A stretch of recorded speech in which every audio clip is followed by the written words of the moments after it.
I might as well get to walking this way. Uh-oh, but before I go, I got to fix my legs. Oh, I don't want to. My feet can get wet. Come on, bus. Wherever you are. Honey. Let me just say. And I got caught. I am caught in the inclement weather. Dude had just told me last night, you need to get you one of them book bed covers. And I was like, I don't need no book bed cover. But I'm looking in this here window, my book bed, well, let me just say my book bed gonna be soaking wet. But I woke up, I'm wet.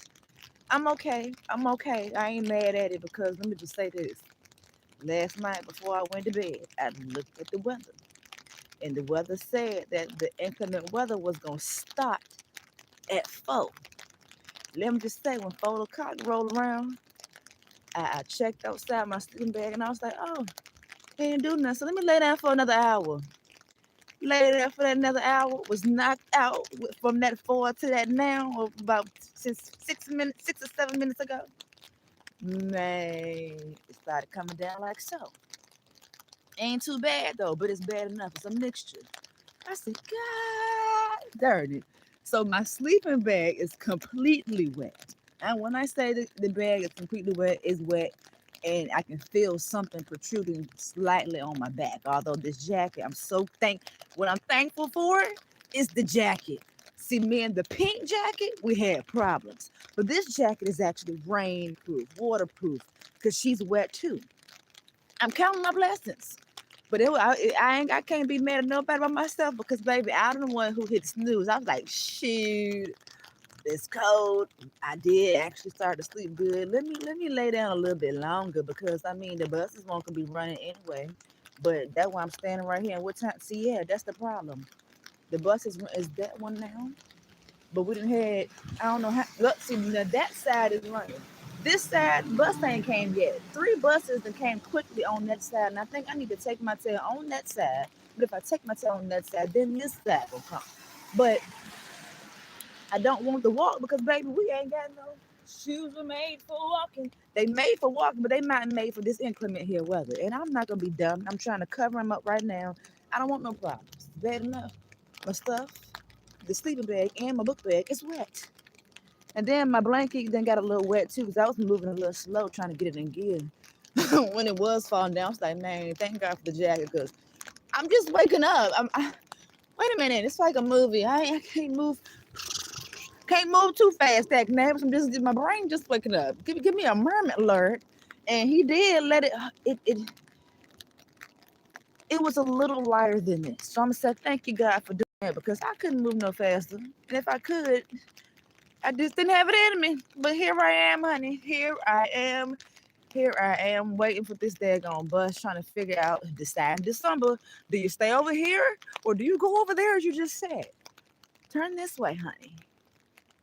Because now, hey, I'm staying in one spot all day. All day. I'm not doing nothing else. No, he been told me rest. And I've been told him I'm going to be hard-headed. No, we got to find a job. What side am I on? No wonder why this going on. Because I'm on the run. I be getting confused. Girl, know what? Girl, and I would have still kept standing there looking. That's the wrong side, short bus. Poor Tink Tink. I'm still tired. That's what it is. Now it makes sense. So I'm like, why ain't that bus came? Now I got to wait. You know, telling how long for the next bus. What you with? You're not a bus. You're a lift. I do need a lift though. We under. It's a good thing we under something. We're under this here thing, but I ain't gonna let it go. Good morning.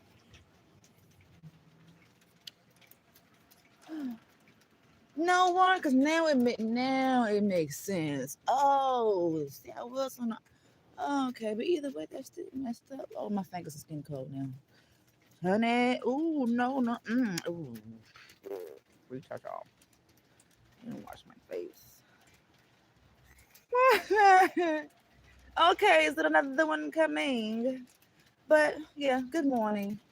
Happy December the 2nd, second day of this month of making better decisions. I keep on switching it up, but we saying the same thing, honey. Making better decisions. Let me just say, I know I'm still hungry. We didn't eat yesterday, honey. Nope, I'm hungry. I'm had to finish up today, baby. I is hungry. I ain't lying. I ain't lying. I ain't lying. But it would be a challenge to not. Ain't no. I'm hungry. And now I'm wondering because I done missed all the damn buses on the wrong side like a donkey. Donkey Kong. It five what? It's 509. Hey, Five in the chat. Hello, Five in the chat.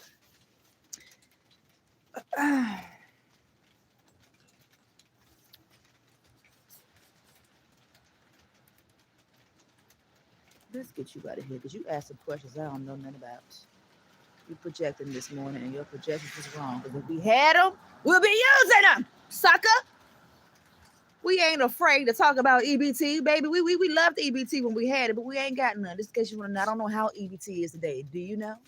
Because you're on the wrong day. When I did have them, I got them on the 4th, not the 2nd. Get it together. God damn it. And then I'm going to get you out of here, too. Because I know I done put, yeah. Oh, I done deleted the wrong person. I was going to leave the other ignorant one, but we're going to get you out of here. Goodbye. Get your information together, baby. Get it together because you're all wrong. Make sure you know the days. It was the 4th when we did have them. The 4th. Today is the 2nd, as I said. Clock it. Act like somebody has EBT. I would love to know. Because why are we homeless? I would love to know how EBT is. We homeless and we can't even get no food stamps. Here we go with the BS this morning. But let me keep it together because I know I am the show. Thank you for stopping by. Thank you for commenting. But if you get on my nerves, baby, I promise you we're going to toot it and boot it. Because last night when we did get off live, we made sure that we blocked those people that I said, oh, I got something for you. I got something for you. Oh, I don't care. I could care less about the comments. If you coming over here getting on my nerves, guess what? I got something better to do. And I'm going to make sure you find something better to do. Whether it's obsessing with me or not, I promise you, I don't give a damn about no comments or not. Because every time I talk to you people, you come with the bullshit. When I want to converse with you people, you don't want to talk. So therefore, you know what? This the most access anybody gonna get through me is through this damn phone. Boop, there it is. I could care less. We still gonna eat. In the name of Jesus, and in the name of Jesus, I believe I done really mucked up. I don't know how much juice I got. Oh, we on full charge. We on charge. It says we got folks sending us emails and whatnot. Please, baby, calm down. Calm down. We is a regular individual. Regular. We are so regular. Baby, we is a regular individual. You know? I'm on that type of time. I don't want to talk to you today. I should have turned the call. We don't want to talk. Only way we want to talk is through that cash app. If you can do that, do that. Other than that, I don't want nothing to do with it. I can't see because my hair is in my face. I got the choice to make. You know? Oh shit. Don't start nothing. Yeah, we'll get each and every single one of y'all back. You don't mean nothing to me, baby, and I don't mean nothing to you. So we long as we understand what's going on. Understood, baby. Understood. I'm waiting for some. Don't do it. I'm saying, I can't hit my country road. I am waiting for some cash. I am waiting for some cash. No, that's not a good tune. I hit it.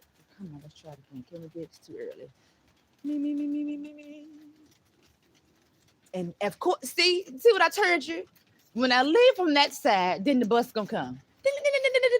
So didn't I tell you that? If I didn't tell you, maybe might not have been in the live stream, baby. Look at it. Oh, I don't want that one anyway. That's the one you got to pay for. And it ain't in service. Lord, that looks a little hot mess, but it ain't in service. Come on, bye, baby. Where you going to? Yeah, it's not in service, so that's a good thing. But I did say it. I said, watch that. Let's get it on cameras. Bye, Buzz. That's how I be. So if that one rolling through, what the other one is? The freebies. I don't want nothing to pay for. We just did that on yesterday like a numbnut. Uh, I want to wash my face. It's getting colder. Dang. Oh my goodness. I was watching some videos before I did go to bed on tips how to survive in the warm. Of course, I know one of the major tips, layers, babes. Load up in layers. So I'm in layers. And I noticed that when I walk, I get hot. So I try not to do I'm not trying to do as much walking now in this season. I'm gonna stand still, even if me standing still is cold. Another thing that my short bus tell you, I'm smart, but everything ain't there. I don't know everything. Gloves. See, we may be similar. I normally put my gloves on the moment when my hands get cold. No, even if you're not cold, to warm your hands up and to keep them preserved when the coldness do kick in, put the gloves on before you experience or feel the cold.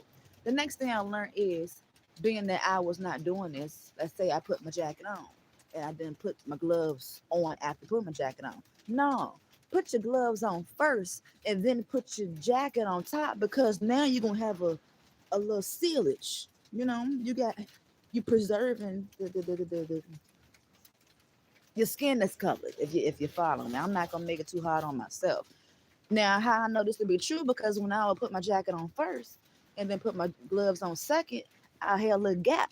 But now I ain't got no gap because I put the gloves on first and then put my jacket on. Really, I took this jacket off and then put them on. So I was like, let me try what this man said. Let me listen, and it works. And now I need to find me some thicker gloves too, because yeah, these ones, thank God for them, but they them cheap little ones. I want them other ones like I had from Dollar Tree, because those are the blessing. But I left the blessings, recording daggone videos in the park. What else? Scarf.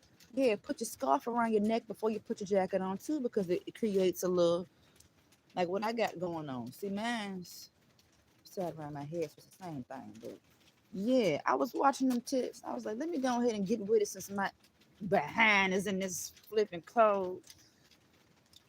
That's why I keep that to myself. This ain't happening next year. This ain't happening next year. Not on my watch. If I got to move season to season, we moving season to season, because Kanisha know for a fact she don't like cold. I got to deal with it right about now, because we weren't doing what's supposed to do. And then what we was doing supposed to do, we weren't focused on not, we was living comfortably. Now I done got uncomfortable, which I'm glad that I did, because now I'm learning what I need to learn. Is my cup behind me, because I am standing in the middle. We're learning, and I pray that I apply what I'm learning for the. We already applying it. I just be glad when this is over, and this is the beginning, Lord. It's this December. Oh, we got to deal with January. We got to deal with February. We got to deal with March and probably a little bit of April. Lord, why does winter have to be the longest daggone season, man? I kid you not, I don't like it. I really don't. I don't like nothing about it.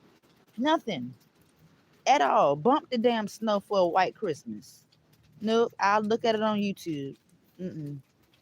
But then probably if I didn't have it, I'd probably have something else to say. But I really don't like the cold. That's my personal preference. I don't like it. I didn't experience it for 32 daggone years. It don't mean nothing to me. Nope. I ain't got no hold on it. And I surely wouldn't listen. And I'm surely, what is this? You not no bus, I don't think. No, you not a bus. This is ridiculous. I done been standing here for short but shouty. Short but shouty. I wish you was a bus. You sounded like one with your little body. Nice. Preparing the weather, the roads. Yup, preparing the roads. It ain't gonna stick. It's raining too. Definitely not gonna stick, but it can become ice if we get beneath a certain temperature. That part. And it seems like I'm gonna be here for a little while. For a little flipping while. And Jesus, my hand, yep, I gotta use this as a, and my phone. Because this is brick. It's 33 or 34. Oh no, but cold. Know that much. So cold. My lip just started peeling last night, but I went ahead and took care of that. Now I'm trying to think about whether or not where can you go, because you know Dollar Tree ain't got it. They act like they don't want to stock the shelves with no Vaseline, honey. And Vaseline don't mean me well into it, but I got to give me some lip gloss. That's gonna be a winter must. Or some chapstick. No, not no chapstick. Not no calm next to me because they turn my lips all the way up. But I got to get something. I need some funky gloves. I'm gonna hold on to these till I can't hold on to them no more. I said I'm gonna get a scarf, but I don't want to pay for it. Oh, I don't want to pay for it. I got the funds, but I ain't got enough. I need that for something else. Cause we gotta survive out here and eat and whatnot. So you better watch my damn video so you can know what you're talking about. If you don't, I promise you, I'm gonna get you on up out of here. We got another one that we're gonna get on up out of here. Just dumb, stupid, and slow. Please be that on your own time. I don't like ignorant people at all. I really don't. I forgot spirits. Then again, in this case, no, y'all choose to be ignorant. Why the hell if I'm driving safely, why would I be standing here looking stupid? You dumb. That don't make sense. Thank the Lord. Hallelujah, Jesus. Come on, baby. Please. Cause yes. Come on. Please, please, please. Woo! Lord have mercy. I'm ready. I'm ready. I'm ready. Oh, can't go around that way, babes. I'm ready. I'm ready. I'm ready. Okay, put you in the prayer. Put you in the prayer, babe. Put you. Wait, because we about to get. Oh, and I've been so excited. This morning, mercy. I ain't not meant no excited. Oh my goodness. Come on with it, baby. Let's go. Red light turn green, please. Board. Come on. Let's go. Let's go. Let's go. Come on, let's go. Let's go. Let's go. Let's go. Up, I'm fit. Wait a minute now. Let me put my feet up on this umbrella. I got too excited. Now life can take forever. Oh, Jesus Christ. Oh, Jesus Christ. Come on. Just sitting at the green light above. Lord, don't let me have an ignorant bus driver in the almighty name of Jesus Christ. Yea, though I walk through the valley, shout, I fear no evil. Please let they come on now. Thank you. In the mighty name of Jesus Christ, amen. Check. In that plane. Let's go. Come on, come on. I'm coming. Line 31.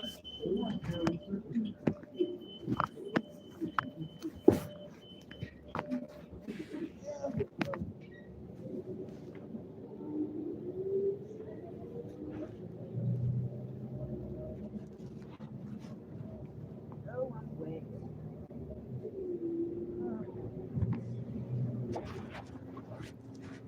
You know it don't.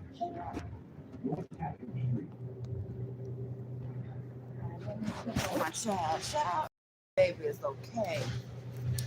My baby is okay. My baby is okay. Let me wipe you off a little bit, boo boo. Oh, my little boo boo. Ooh. Oh, let me get that clean out. Let me try it. Yeah, baby. And they got the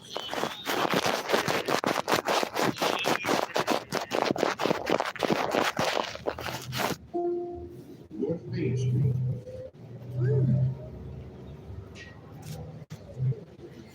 Let's go ahead y'all happy today while I get me some up out of it. Let's be ignorant together. Mhm.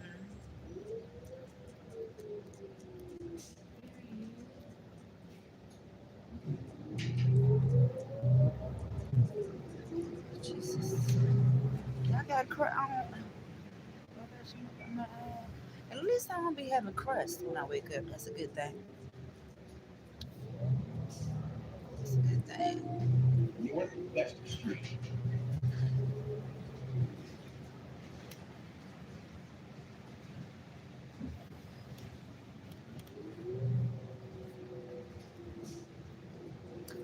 Promises. Did I talk about promises in that video?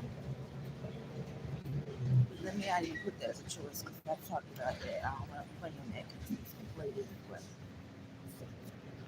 Two answers. Boom, there it is. Nope. I'll be able to say that one day too. Nope. Girl, come on. And I gotta stop licking them because licking them gonna make it worse. I'm gonna be able to say nope too. No, I ain't gonna be like that. Nope. Only two couple people. I was like, I ain't got it. And then one person I told the truth too. I said, I got it, but I don't want to give it to you. That's how you're supposed to do it. Be honest about it. Like, really be honest. I don't want to give it to you. Then somebody asked me, can I have your black? No, you can't have my black. I'm smoking it because my nerves shot. No, I'm sorry. And I remember you the other day. You looked at me up and down. And I took that personally. That gave me an excuse and a reason not to give to you.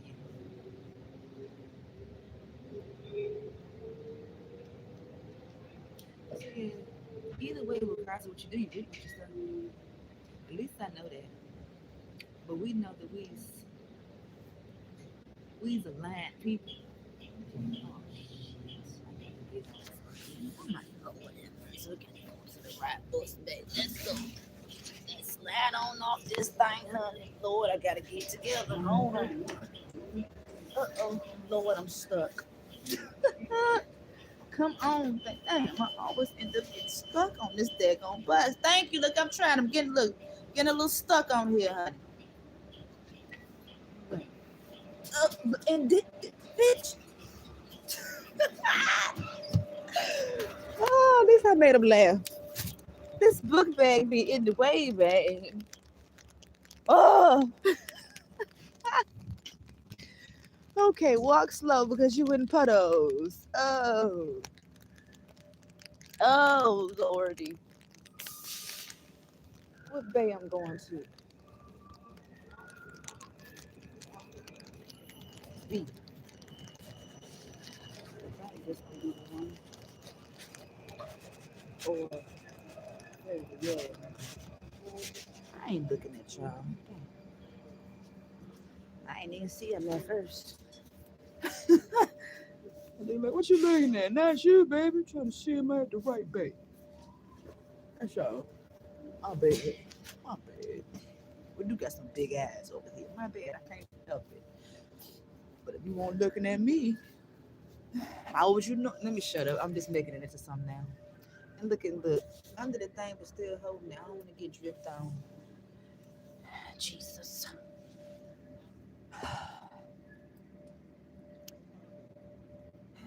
If it was cold, I should have put that on there. Would you rather for it to be cold, minus inclement weather? No, no, never mind. There's so many ways I can ask that.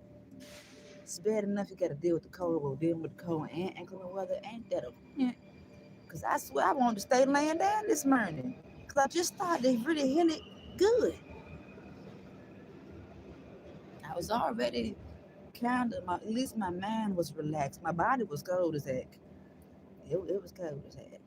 Because the daggone wind chill is protruding through the daggone sleeping bag.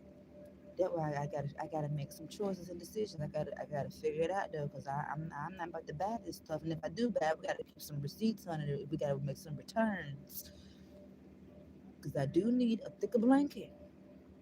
I need a insulated blanket. Uh uh uh uh. gotta figure out what did he say. Type of blanket, like a degree blanket. So if I'm in a 50-degree sleeping bag, I need a, I can't even get it together, having a little slow moment. I need a blanket that go into the damn daggone negatives. How about that? So I can be prepared in that case. That's what I need. And I still ain't used that thing yet because I still did not do my research on YouTube to see if I can use that thing. That thing, that emergency little aluminum foil blanket, to see if I can use that while in my sleeping bag. I'm thinking I'm going to sweat. And I think I'm thinking right. But I do got that still to use. Lord, my toes. Exercising.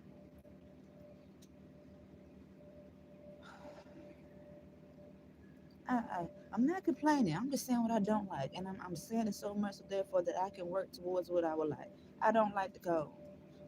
I do not like the flipping cold at all. It must gonna have to be a heck of a time in my life where I want to be in the cold. But I mean, I be trying to find gratitude while in the cold. That's why I was going to the parks. I ain't record that, but I was going to the parks. I was being in nature still, trying to gain a liking for it because I am appreciative of it because I would hate the area where it don't get cool. I don't want it to be cold, but getting cool out is it'll be okay. But I don't like this. Mm-mm, mm-mm, I don't. And it's good to ask yourself questions about what do you like when it comes to all things in life. One of which what I'm talking about is weather. Some folks don't like the hot. I love the hot. I love it. I love it. Love, love, love, love, love it. I do. I do. I do. I do. And let me just say, I don't know how hot really is because Virginia, we don't get as hot as many other places get. But I love the Virginia hot weather when it is hot. It's right on time for me. Sure is. As a water baby, as a nature baby too, I like being outside. Just not in this cold. Mm-mm. Let me go. Let me go. Let me go. You don't tell me how long this bus gonna take, man. I want to stand up, but stand up and get rained on. But already a little wet.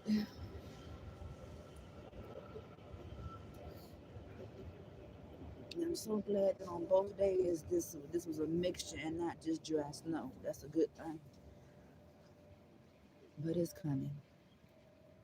We're gonna have that snow day, but we ain't gonna have no rain involved. It's gonna stick, baby. And thank God I ain't driving no car. That's my blessing during this season for me. We can't say we used to be able to get up and go, baby. Now it's time for a change. You got to work back again. You got to build your way back up and get your own where you want it. But that ain't my focus concern right now. I can say bump that car. I don't want to pay no damn car insurance because it's stupid. I do not want to pay for the maintenance. I surely don't want to pay for no gas no more because baby, we was going everywhere. We could never enjoy a full tank of gas for one day. We had to fill that bad boy up maybe twice within a day because we didn't know how to sit still. So until I can learn how to manage what I got and not just go, go, go, I'm not gonna go, go, go no vehicle. Because let me just say, I seen the vehicle for sale and something definitely was wrong with it, but I ain't even gonna tell you how much it was. It was manageable, but then I had to think about everything else. You got to pay to get it fixed. Then you got to pay to get everything else. Nah, we all right. I don't want no car right now. Nope. Then when winter time come, I gotta warm it up. Then when the snow comes, you gotta lift your white. It's no too much for me right about now. Look, too much responsibility. I don't want that type of responsibility right now in my life. I didn't had enough. I want to take a break and do something else. That's what I want to do. And trust to believe. If y'all been watching me, oh, we knows how to get the car. It's just that we missing one main aspect. That part. But I ain't mad about it. I ain't mad about it. I know what you're saying. I'm just still hard headed as heck. It's already mine. That is got to be in the open manner receiving. And I'm in the open manner receiving. If anybody wants to tap my cash out, today, we need some funds so we can continue to be to live out here. We got that money winning. We still ain't did nothing with it but that bus fare. I could have went and bought my chapstick, my lip gloss. Hey, I could have went and bought me some hair. We ain't doing that. We're trying to really figure out, Lord have mercy, what the heck to do. But I don't know. We got how many more days? We got 23 more days, y'all, to Christmas. And I ain't looking for the that neither, honey. The only reason why I ain't looking forward to it because everything gonna be closed. It's really gonna be closed on Christmas. Thanksgiving was the latter day with some things will be open, but I already asked. I'm like, man, Lord, something gonna be open, but probably not for too long. Whatever's open, I'm going to it. And I'm gonna hide on the bathroom all day until the workers come. Look, baby, I'm taking a hot look. I, it's one of them days, my stomach is talking. Yeah. Oh, I'm a lie in this case. Lord, forgive me. We're trying to stand warm, not out in the cold. Sure is. And then I'm thankful for this daggone umbrella. Thank you, $12. Because when I did wake up, I was like, shh. I was like, oh, you do got an umbrella, duh, dummy. Got a little nervous. But I know that last umbrella that I had found, that bad boy wasn't a joke. That was a nice old small thick umbrella. This one is okay, but it ain't made like the other material that the one that I had got oh so blessed with. And then they say I guess there was still a form of stealing because I picked it up and it didn't belong to me. So that's why it had to happen the way it happened. It ain't choice. They left it. They said find his keepers, lose his weepers. I found it. And I ended up losing it. That's how I'm gonna look at it. It won't show us in the first place. And then I had to nerve to leave mine in the place of it. That was just messed up. Live and you learn. You gotta buy your own. Get your own. Lord Jesus, my fingers is curved. And my toes, but they can hold on. Come on. This is stupid. It's the rat. My bad. It was a vocal instinct. Is this you? No, it's not. Oh my word. Lord have mercy. Oh, my face is telling me it all. You on the wrong side, 32. You on side on the other side, baby. You knew. Yup, you knew. Yup. Wrong side.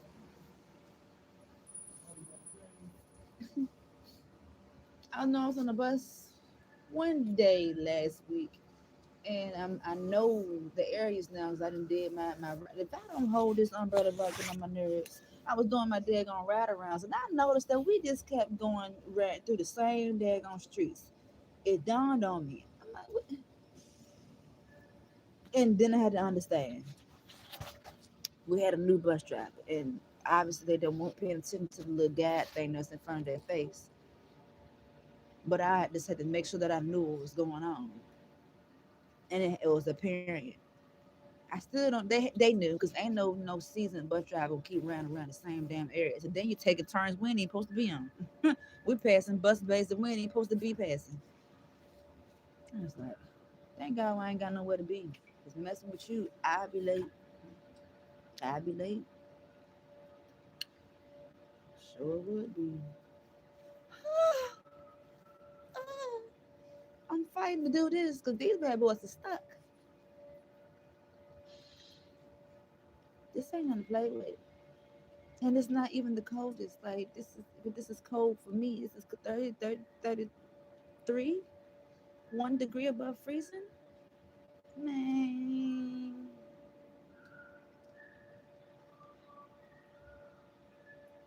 I just want some Vaseline. At least I had them good time to load my Vaseline up on my hands and then cause the problem. Put that glove on, I'll be just fine in the cold. That worked for me. 'Cause this is just bonkers. I need to do my research on why does it get so cold? What be happening when it gets so cold? And then I gotta cut my places that I ain't nowhere else in the cold. Cause place be colder than this. This lightweight. Hence, I'm lightweight. That's why I got a problem with it. It's killing me. Not killing me, but it's not. It's it's making me stronger. How about that? Yeah, I'll take it like that. But I gotta get my some more vitamins in my body because I know something a little low because I shouldn't be feeling this damn curve like I'm about to freeze. Lord have mercy.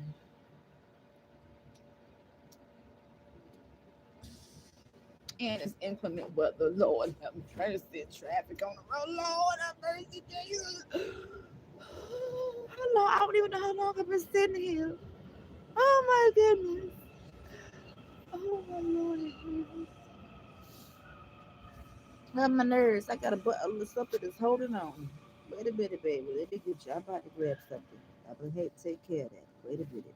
Let me see if I still got a swig of lip gloss too. You know what, dummy? Sit it down. Just sit it down, honey. Sit it down, cause you get out. Nope, pick it back up. Pick it back up, honey. Sit up, okay, sit there like that. That'll be all right like that. Clear my nervous thing. Wow, my nerves. Oh, my medicine. Cold, I ain't even want to go to no daggone store. I don't even want to see a store. One store, see it, the one I can go and I can sit in. I need to get my medicine, but I don't want to make it to the store. It's too cold. Then I got to sit and wait. That's the only thing about not having a car. You do got to wait on transport to get to you. And just because they say a certain time don't mean they're going to get to you on time. And this still ain't the bus. What in the world is going on with my foot? Where'd you get, baby? Hey, what time is it still? Look, oh my God, it is too early for this stretch, huh? This don't make no sense. Look, I still held on to it. It's a little something to grab, but this don't make no sense.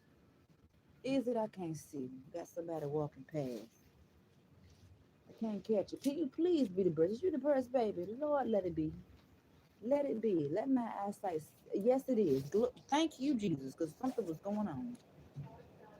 Forget the lips. Let's get on this here bus, and it better be the correct bus. Let me not get up and be embarrassed because it might be the bus that's going the opposite way. Is this you? You coming to save us? Is you? Thank you.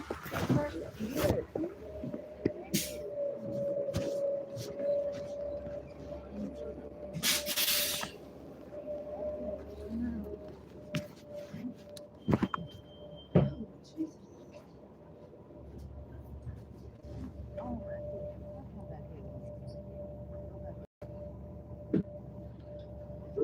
Oh, Jesus. And it might be the wrong one. Find out. They got the same numbers, but they be going different places. Look at lips. Hmm. Looks so bad. Let's see. Do, do, do, do, do, do, do, do, do, do, do, do, do, do. Oh, let me screenshot this. Hold up, screenshot. I seen somebody went out that way and created another account after I blocked them last night. It be like that. Wait a minute, one more.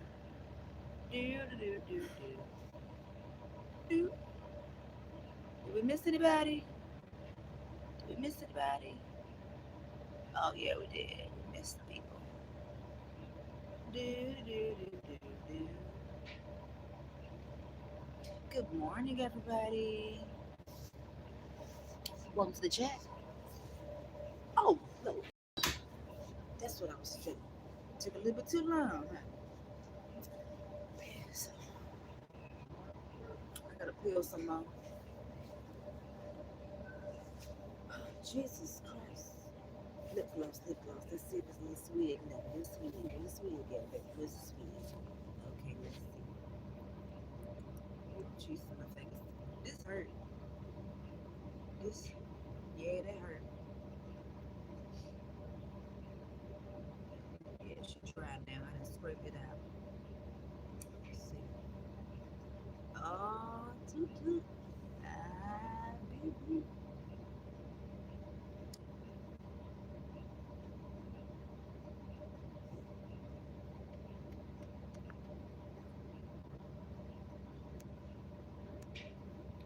Ah, toot toot. Ah, baby.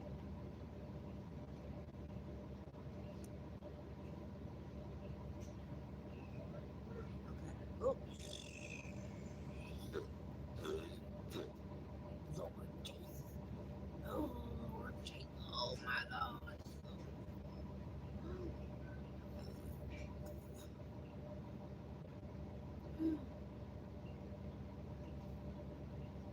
My old lady hand. Oh,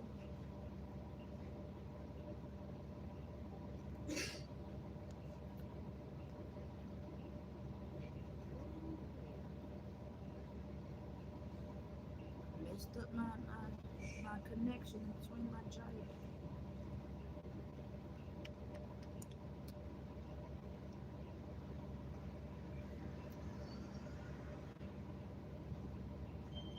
There you go. When I say I'm getting my money's worth, I'm going to get my money's worth. Very much so. I'm going to get it. Okay, let's see if I'm going to go to the right location.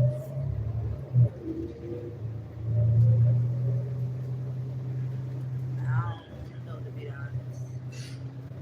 Nope, this ain't big.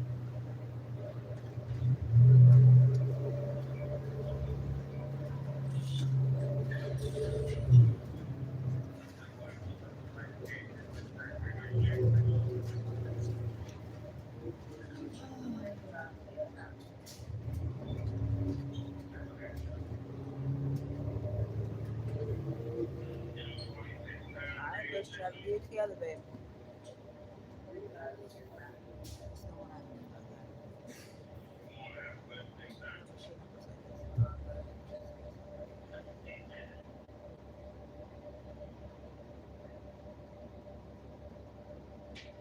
That's another thing too.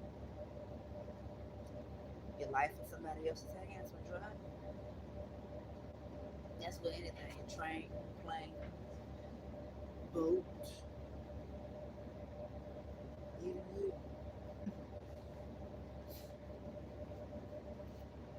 and inclement weather. Got to say your prayers. Oh, Jesus.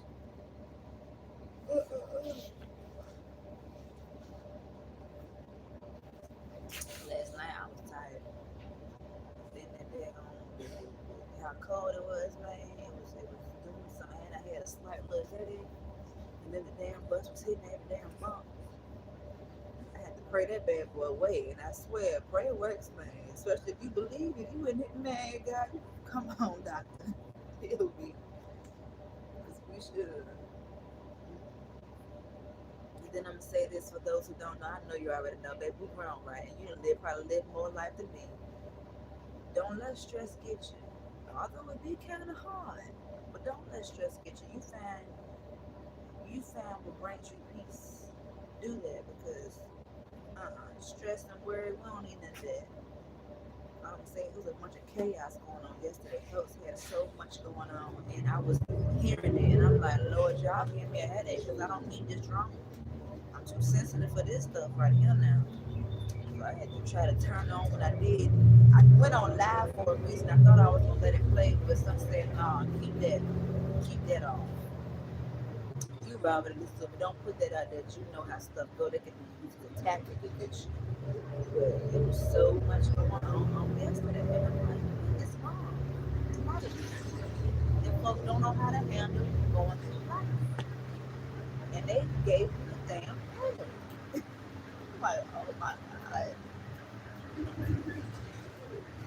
It was bad. As I said, so bad they gave me a damn prayer. That was crazy.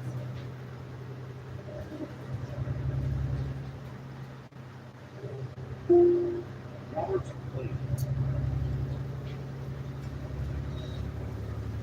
me going.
Pumping baby. I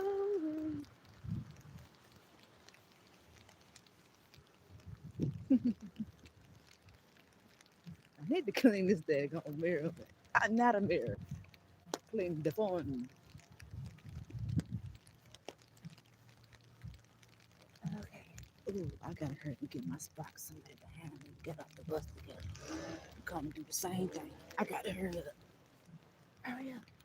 Hurry up. Hurry up. Hurry up, girl. I gotta get my spot. I got to get my spot. Oh, the unbelievable. Oh, wait. Oh,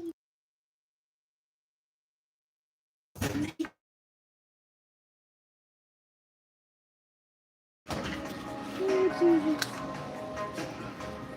Uh-oh. Got the music going.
And yes or no, I'm on mute, just because you don't know.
It wasn't meant for you to hear, just in case if you was wondering what was going on.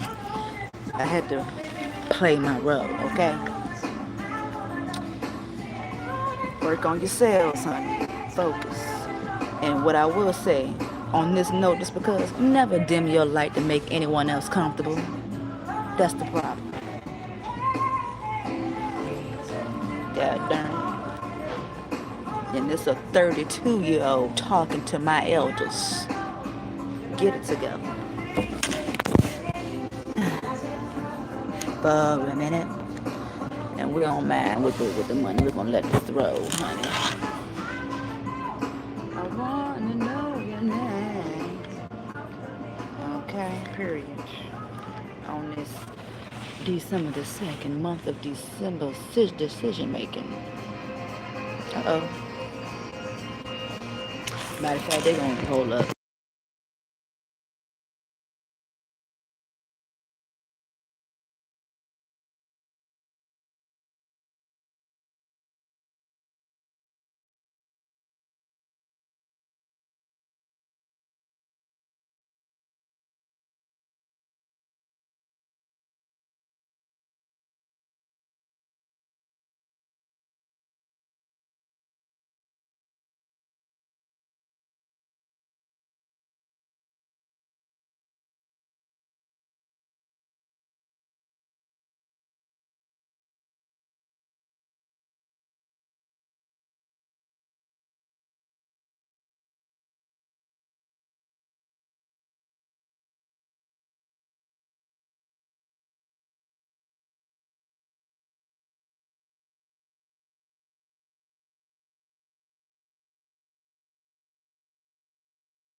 I guess they knew I was hungry, honey. We only ordered 1 hash brown.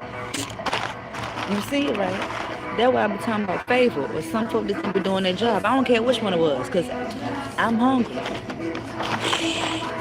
think I'm going to go back? No, that would be the right. No, they know they gave it to me.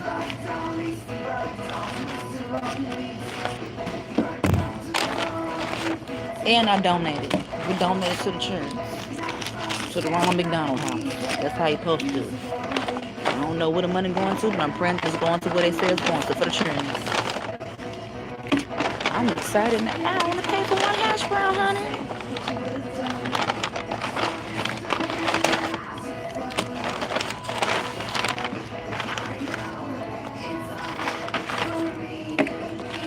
Okay, I'm going to eat 1 with jelly, 1 with mayonnaise.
Run it up.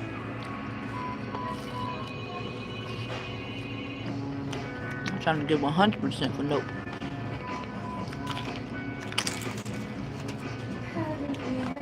Although we need help for real, but my man said we can get 100%. And for those who said yes, man, go ahead and click that no, because we ain't got no tap, no cash apps yet. Click no. Nope. Do it. It tastes okay with grape jelly.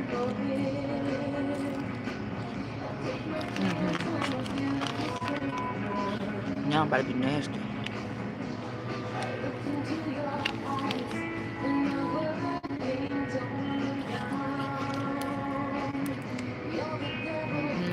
Hold on. So we got another one.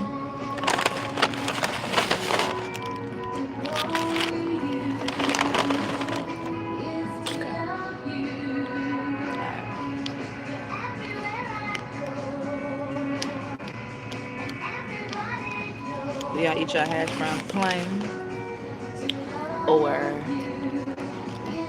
with what condiment? That's just nasty, ain't it? Take a bite.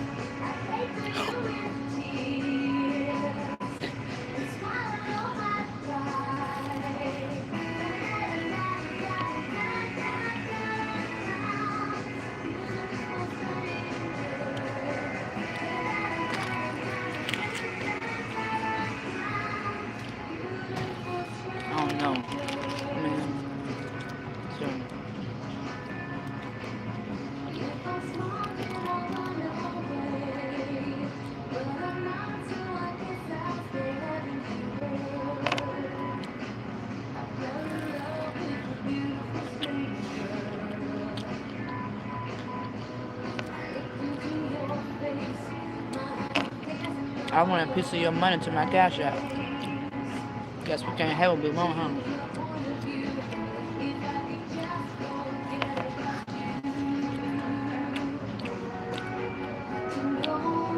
Increase it too.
That hot.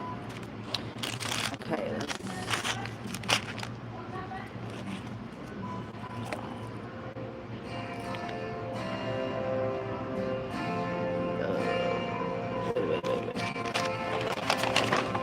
She's a good girl, loves her mama, loves Jesus, in America too.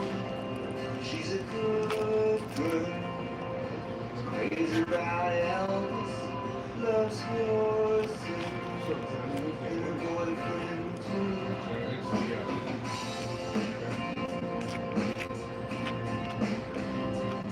This long day, living in the sea, there's a freeway running through the yard.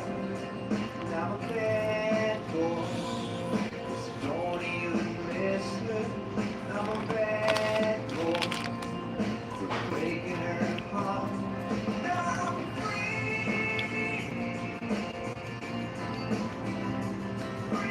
falling. Yeah, I'm free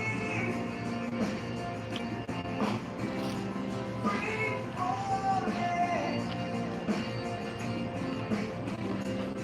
All the vampires walking through the valley, move west down Ventura Boulevard. And all the bad boys are standing in the shadow, and the good girls are on the broken heart.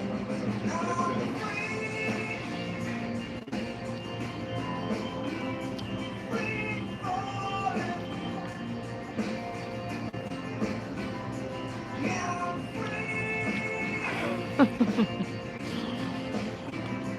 free falling. Y'all enjoying the background music? You know, we're gonna get copyrighted. And tell me over and over and over again for each song.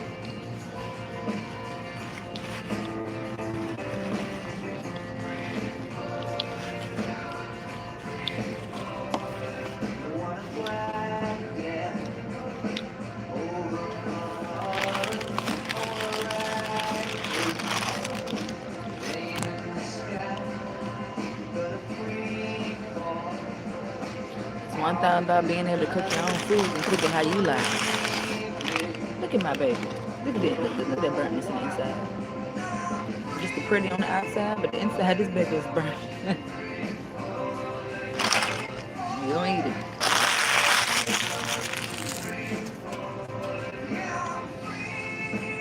I don't want to waste it. I'm going to put this mayonnaise on here.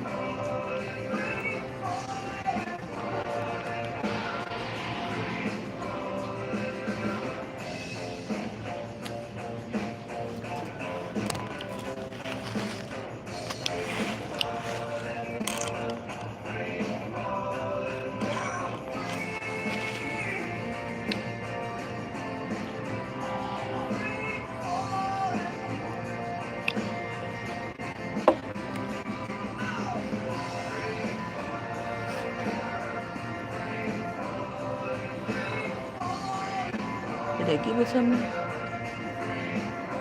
That espresso shot about to have me high.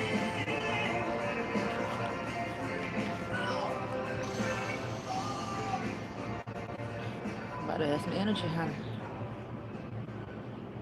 I already prayed though, but I'm about to pray again. I scratched my head. Amen.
Wow.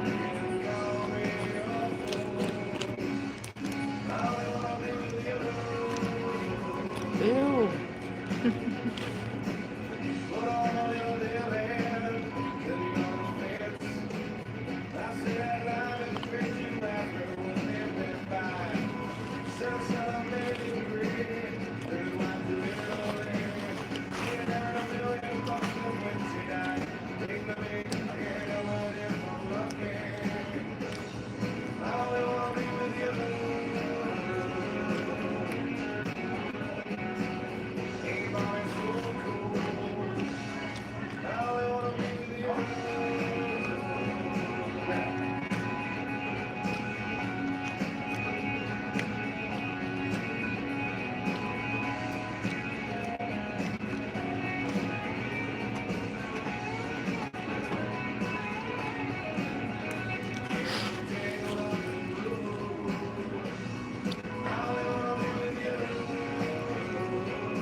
Oh, now it's about to be messy.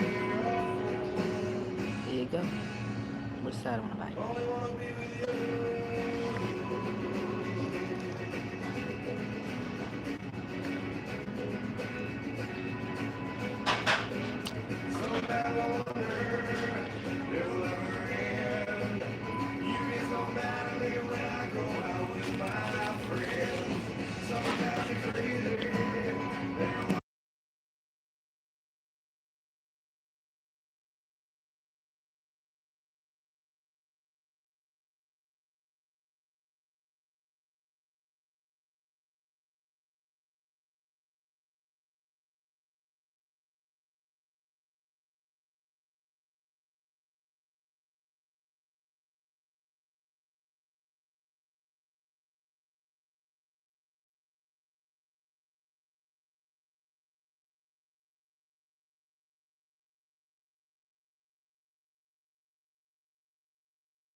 All I'm saying, I ain't playing no games this world.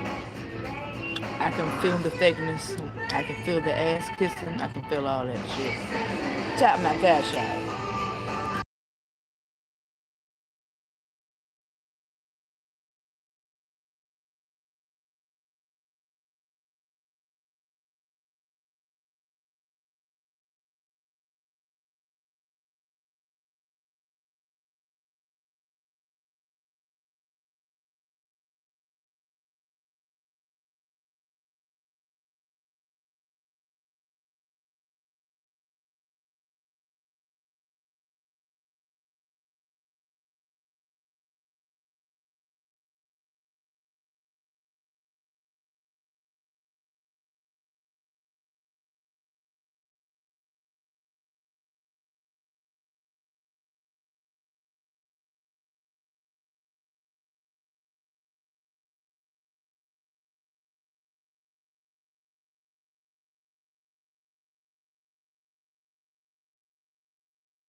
I'm about to show y'all something. So, if anybody out here ever been to Sussex, Virginia, Waverly, Virginia, one of the two of which, let me tell you how this book is so similar to my goddamn life story. I'm about to show you something.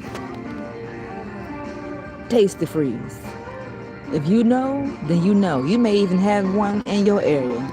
With this Tasty Freeze, honey, baby, wherever it's at, Sussex, Waverly, one of them.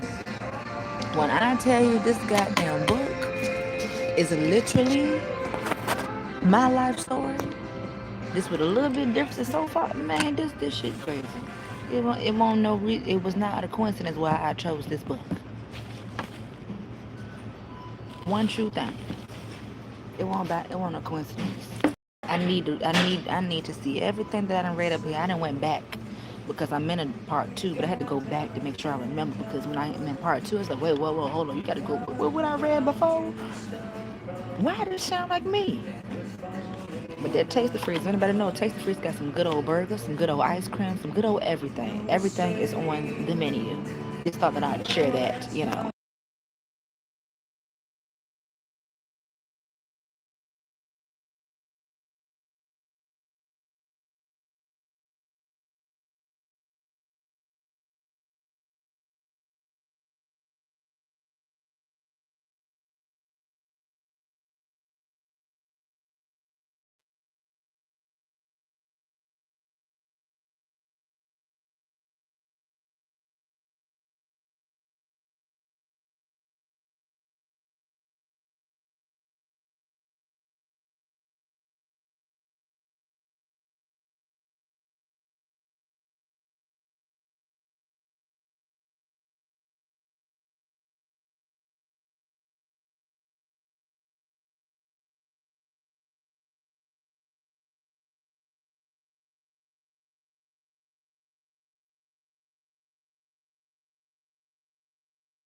got to share this part,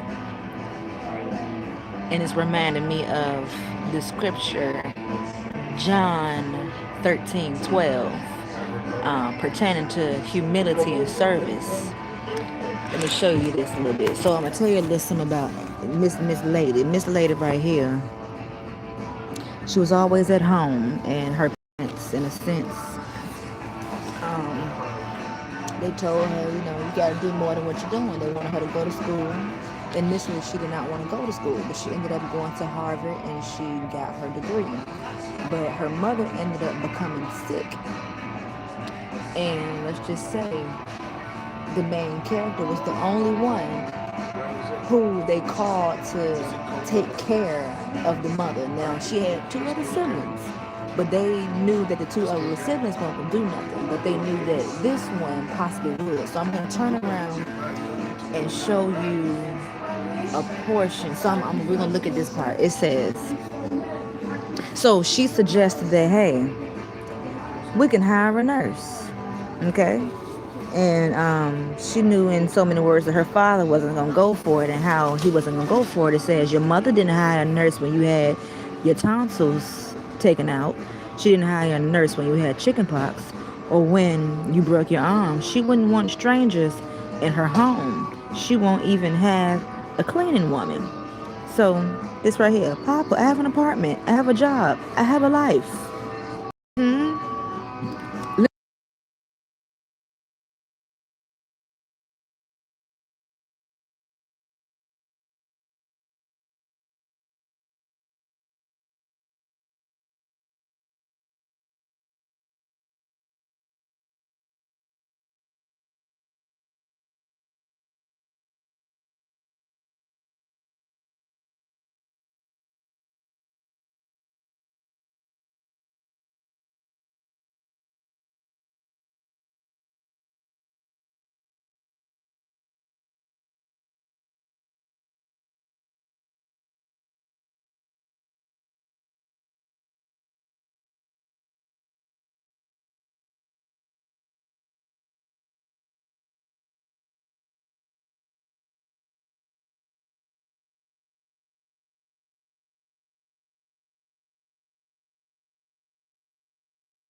I thought I was I on mute the whole time? If I was, oh well. I'm gonna repeat myself.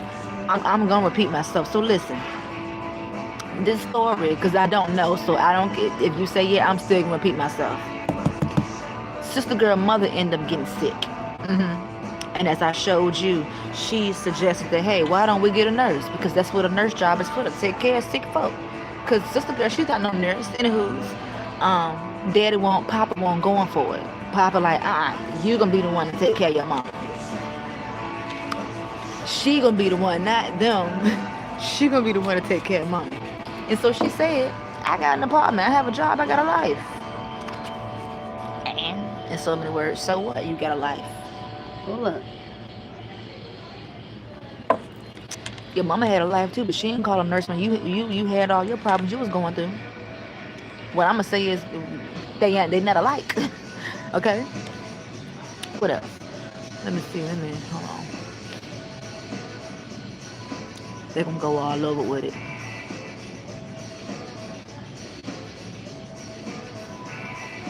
And if I'm not mistaken, she about to graduate college now. Let me see. I'm gonna keep reading, but she gonna be the one to care for her mama, and she got two other siblings.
in so many words.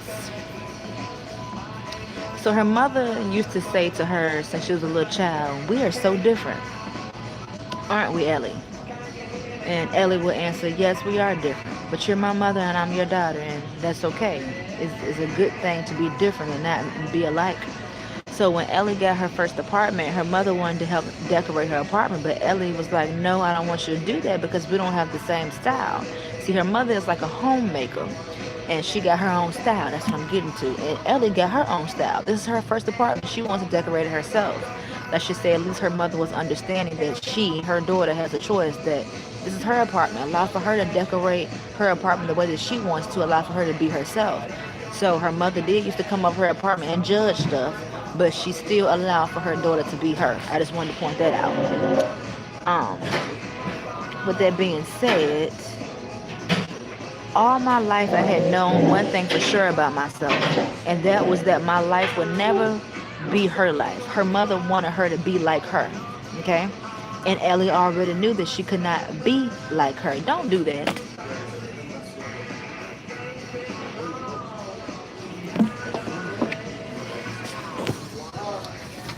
Because you just left that one in. You think you can sit in my face. I'm not the 1, 2, 3, 4, 5, 6, 7, 8, 9, and the 10. Oops, sorry, can't have what you want. Trifling mother, something. Man, trifling. Anywho, her mother wanted her to be like her. Mother was, from what I read so far, a people pleaser. When she did speak up for herself, she spoke up for herself, but she was a people pleaser just to make herself look a certain way towards other people. Also,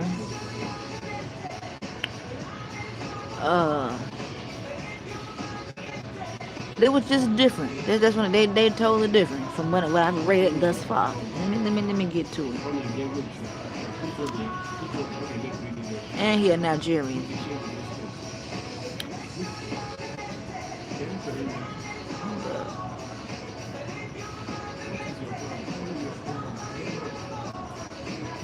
She said, all my life I had known one thing for sure about myself, and that for sure about myself, and that was that my life would never be her life.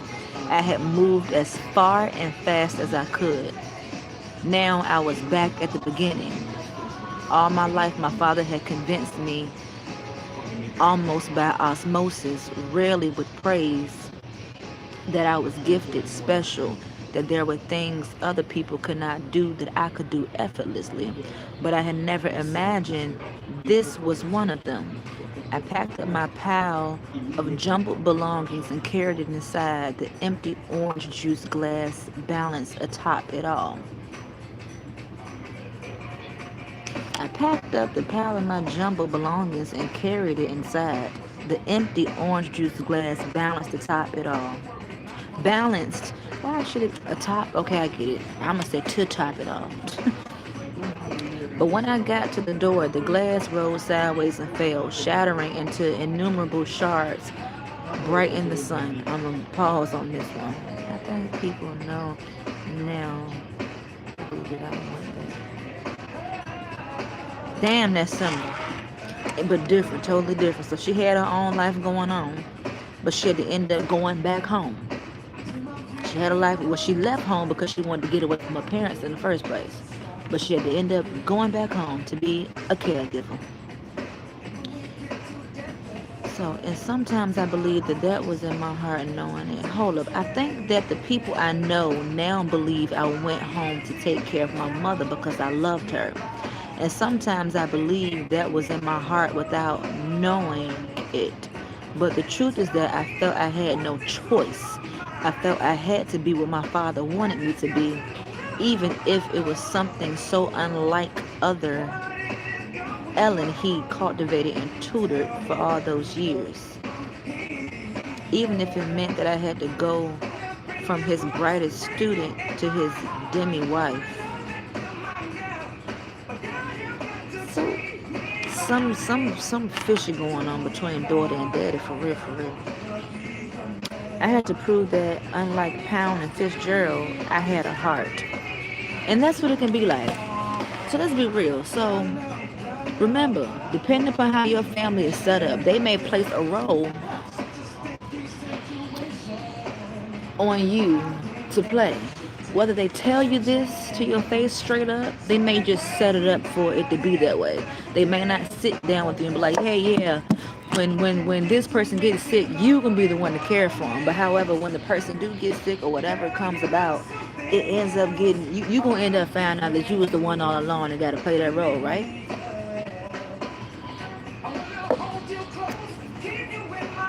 Most people, they only care for their loved ones because of what she just said. She felt like she had no choice. Let me just say, God gives us the free will to choice. I just want to throw that in there. But we got to decide, is this choice right for me? Yes, it may be right for them, but is it right for me? That's something to look at. Is it right for you or is it not? Then you got to throw in John 13:12. Is this a servicing or a humility type of thing that's going to be a pleasing and habit to the Lord? There's a whole lot of deep diving that you got to dive into, because if you do it from the wrong place,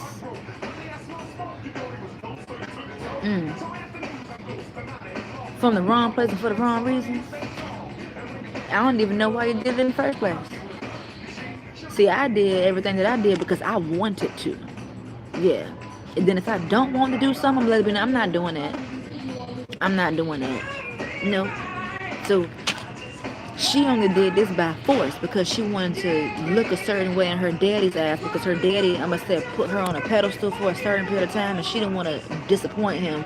But little did she know, she was always disappointing him. She was only benefiting him when it was beneficial for him because he had a title. Anywho's, she carried her things back up to her bedroom. When I came downstairs, my father was in the den talking on the phone. I had waited in the doorway until he was finished. Then he turned to look at me, his silhouette black against the light coming in from through the window. He looked as big as he had when I was a little girl. He looked as big as he had when I was a little girl. When I would watch him rise and rise and rise from the side of the bed at night until from below his head with his carefully brushed black hair. I'm gonna keep on reading to myself.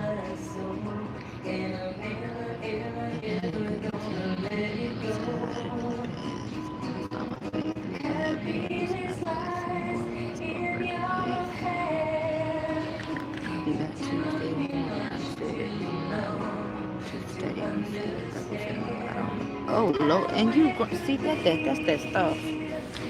Okay. He had always been able to read me. If I had good news, I had never been able to hide it past the moment when he saw my face. And if I had bad news, his own face would settle, even before I spoke into vertical planes of disappointed expectation. I'll be back Tuesday morning, I said, and he nodded. To stay. He said a declarative sentence. I don't know about that, I said. There are some other options. Maybe you could take a sabbatical. I think I said it right. Sabbatical. It's been 4 years since I took one for the book. You know, I'm going to read to myself. You're not going to know. He pressed his lips and getting in there.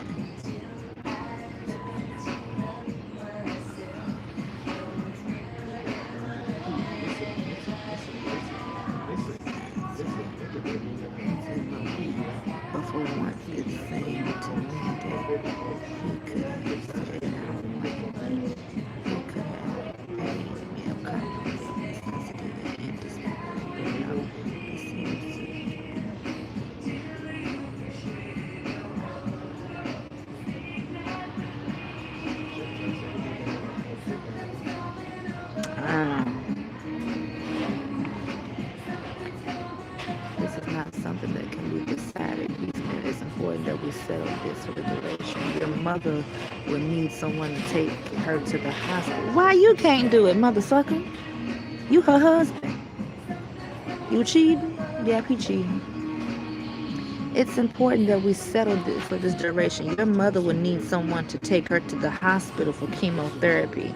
I have no idea how debilitating that will be, or how many other things she will no longer be able to manage. The doctor says she will need someone with her during the day, and a sabbatical is out of the question for me right now. A sabbatical is out of the question for me right now, too, Ellen said.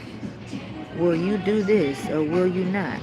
I don't know, I said. I'll be back Tuesday.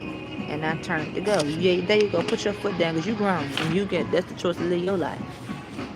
Because why can't he do it? You the husband.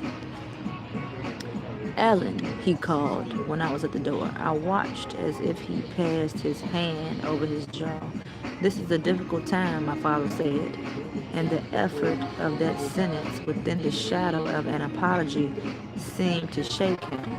We were not in the habit of apologizing to one another. There had never been the need. Neither of us ever disappointed. He sat in a chair and let his head fall back. His hands slapped along his unupholstered arms. He looked old. I need to get the broom, I said. I broke something.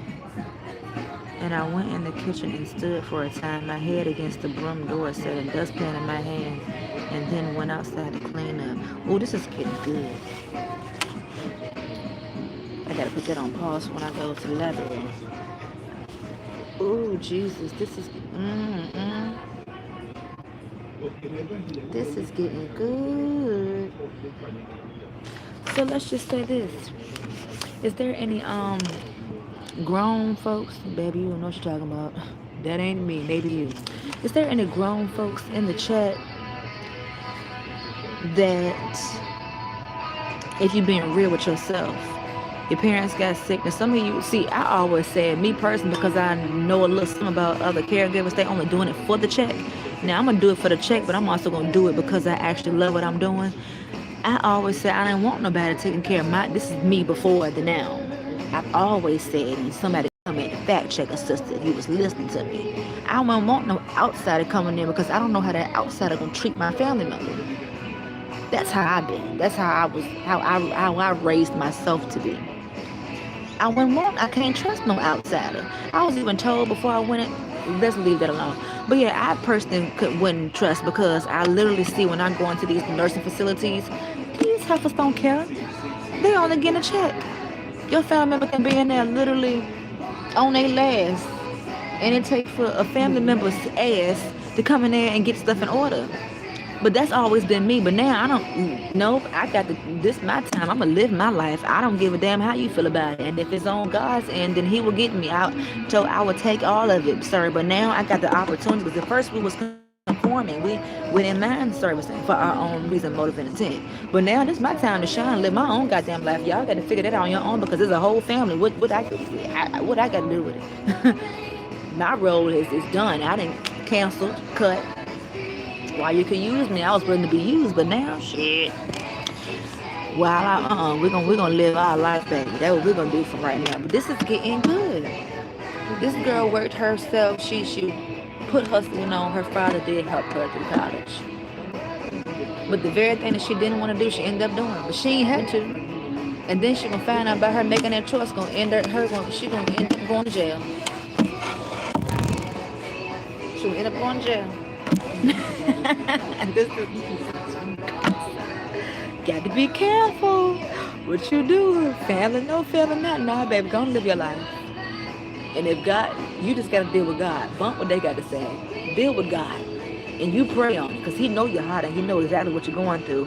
And it didn't say nothing about, I ain't got that far in the Bible or not. But all I'm going to say is, He know my heart. Once upon a time, we was with it. Now, sorry. I eat it both ways. It is what it is. Nope. We played Salon Love. We played our role. I don't want that role no more. I want to live my life. Just like everybody else would. That's why I fit the role, because everybody else want to live their life. Can you relate? Live your life, honey. And if that's what you want to do, take care of somebody, you take care of somebody. And I hope you get compensated for it. Because it ain't easy. Ooh, it is nothing easy about caregiving, honey. Lord have mercy. Nothing at all. Caregiving will stress you out if anybody know anything, girl. Especially if you got a sassy one you dealing with. or want to just get on your nerves in general and then do stuff intentionally to get on your nerves, baby, I'm not getting paid enough for this. It wasn't really about the money at all, but I'm not gonna lie, I need money because we got, hello, that's just, it just makes sense, you know? It won't nothing about the money, 'cause I love you, honey. You took care of me. Of course we take care of you, but thank you, God, for doing what you did, because now we can worry about trying to get ourselves together, and that's a job in itself too. Lord have mercy, Jesus. And I ain't getting paid for it. If anybody want to tap my Cash App, I'm here. And just know I'm not gonna kiss your ass for it neither. But if you know my heart, you understand, and baby, we done been through some stuff, so I'm not gonna let you play with me. I'm not. This was good, but I can't do no espresso no more. This espresso hidden.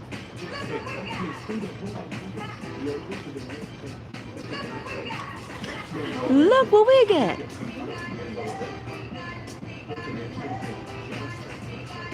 Wait a minute, let me go back.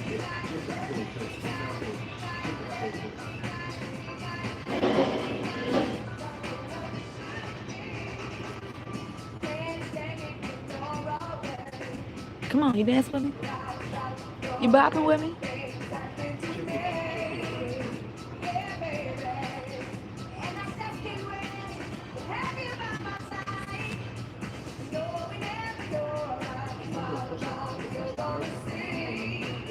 I hate when I do that.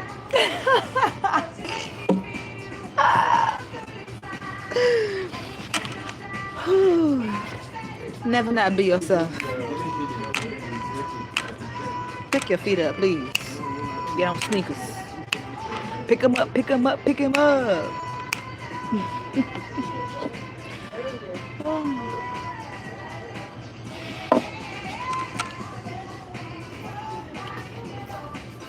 And then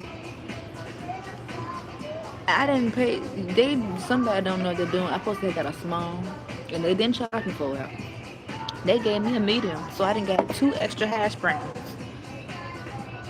and a medium coffee when I'm supposed to have been a small. I like who was working this morning. Thank you, God. Okay.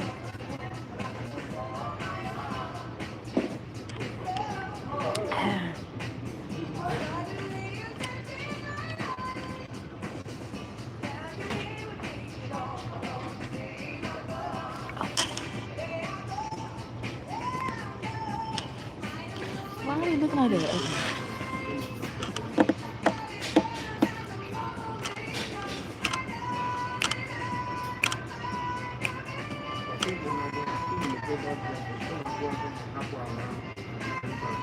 Hold up, huh?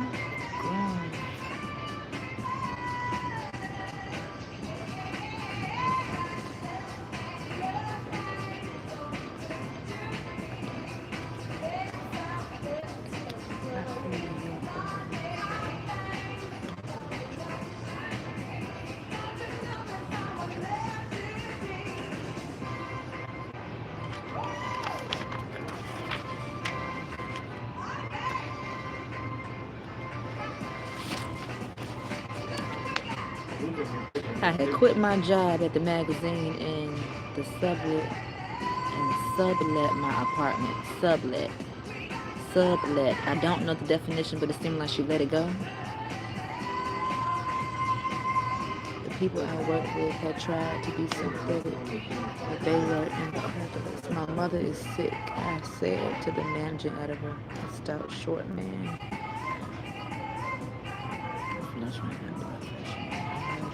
Who had worked on the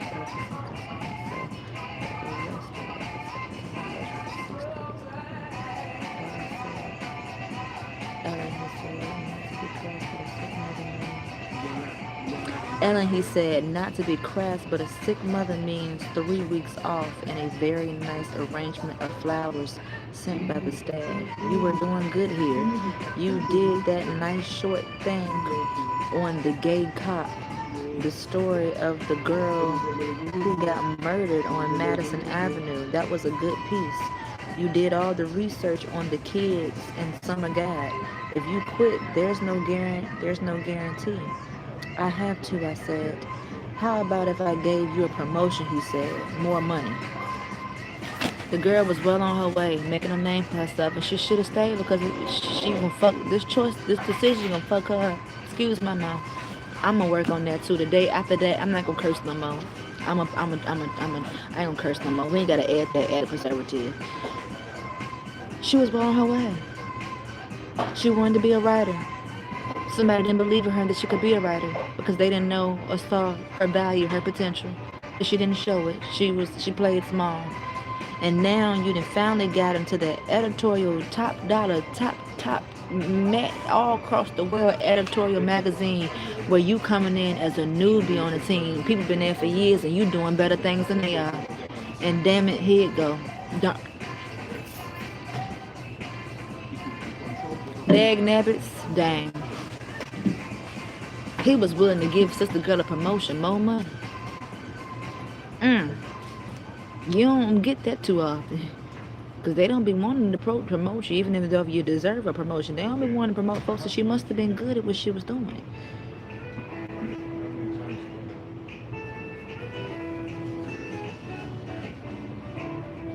And then he is trifling because she told him that her mother has cancer. He didn't give a damn about her mother having cancer. He gave that. Then I said darn. Hopefully I said darn. He did not care about her mother having cancer. He cared about the work that she was doing for him, so therefore he can continue to get his check. She said, do you honestly think someone would come in and say their mother was dying of cancer to get a raise? He said, Ellen, this is New York. We don't care. Like some people online said, look, if it ain't in my household, I don't care. Somebody told somebody that their kid died. That person said, I don't care, it ain't mine. Folks don't care about certain stuff. And it's understandable. But dang. She really told you that her mother got cancer. You gonna tell me, so well, I'll give you a raise if you It's not funny, but it's like it just goes. A lot of that does not matter when money is in the picture, and if you're valuable to somebody else, I pay you more dollar. Okay, we need you to stay here because you're the one who's you're keeping us alive here.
That's how me and one I'm gonna say is she ended up finding a real close friend, one that she really could put trust in. It reminded me, I had one, this was my cousin, one person who they thought we were gay. I'm like, baby, we ain't never did nothing with one another.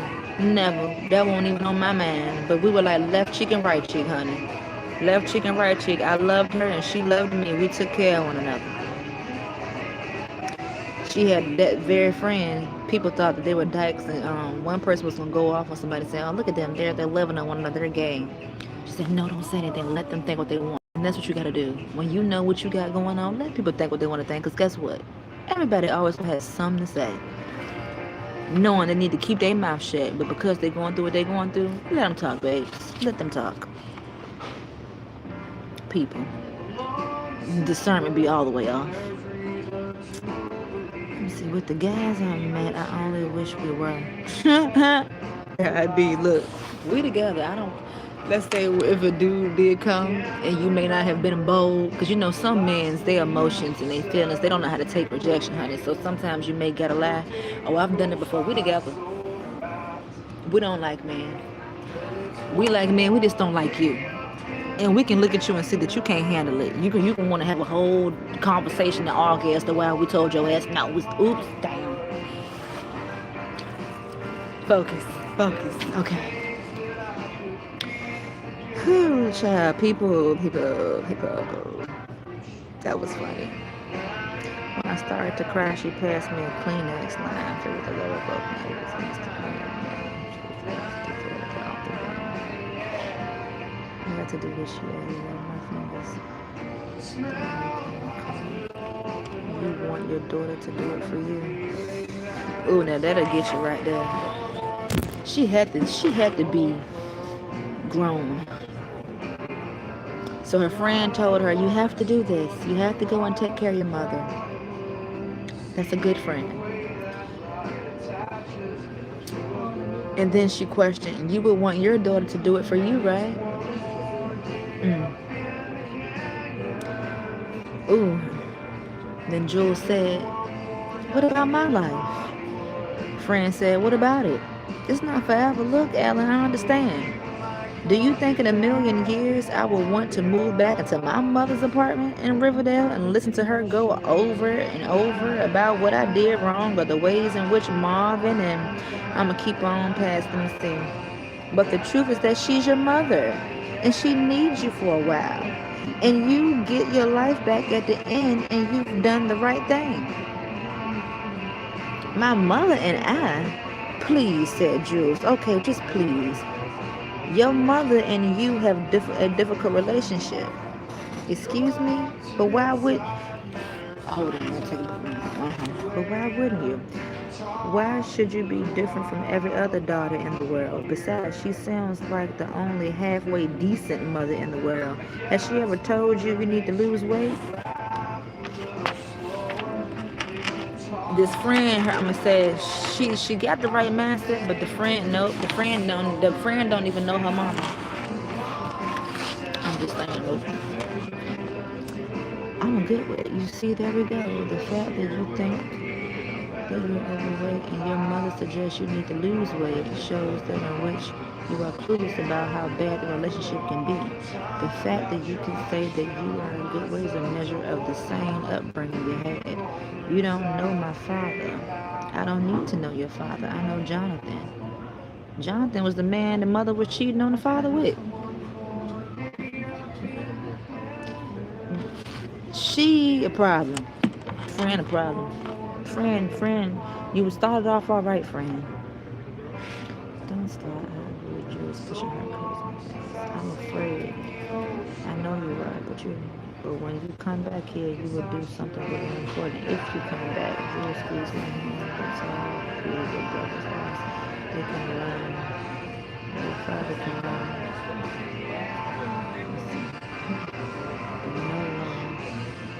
And being that I'm reading this, somebody speaks some truth, and I don't care who like it.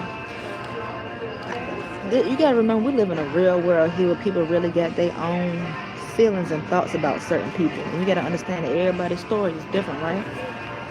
I want to say this to the elders. If you know you want somebody to take care of you, not only do the children gotta act right, y'all gotta act right too. Because you gotta think about if you have done some things to your kids, and if you are thinking about those times where you're not always gonna be well, who's gonna take care of you? So you need to learn how to treat people. First and foremost, let me just say this. You can be a mother to a child, a father to a child, all that, but do you know your child? Yes, you had them, but did you put in work to get to know who your child, who's no longer probably a child, now an adult? Do you know who they are? Do you know they likes? Do you know what triggers them? And if you know these things, you're going to move differently as an adult, as the authority over that grown child or that child. You gotta do some things, because now we're in the times where, we making it fit. We're in the New Testament, honey. The Old Testament fulfilled. If you not treating me right, you think I'm gonna take care of you? Now, you may not have treated me right, and I still took care of you. But now we're really in the New Testament. You think if you treat me a certain way, I'm gonna take care of you? You better pray by the grace of God and pray for you. You better pray for that one, because me, nope.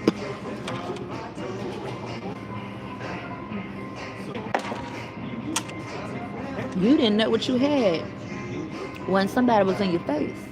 I ain't talking about me now, I'm talking to you. Because I got the free will choice, and guess what? I will deal with God.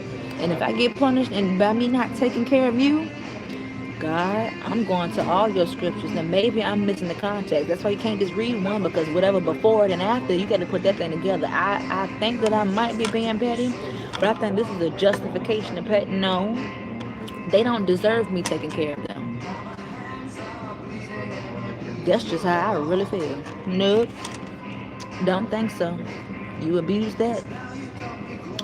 What else? What's on this? What's that? This side, okay. And then it's the fact that they got two other siblings. Why did they pick her to do it?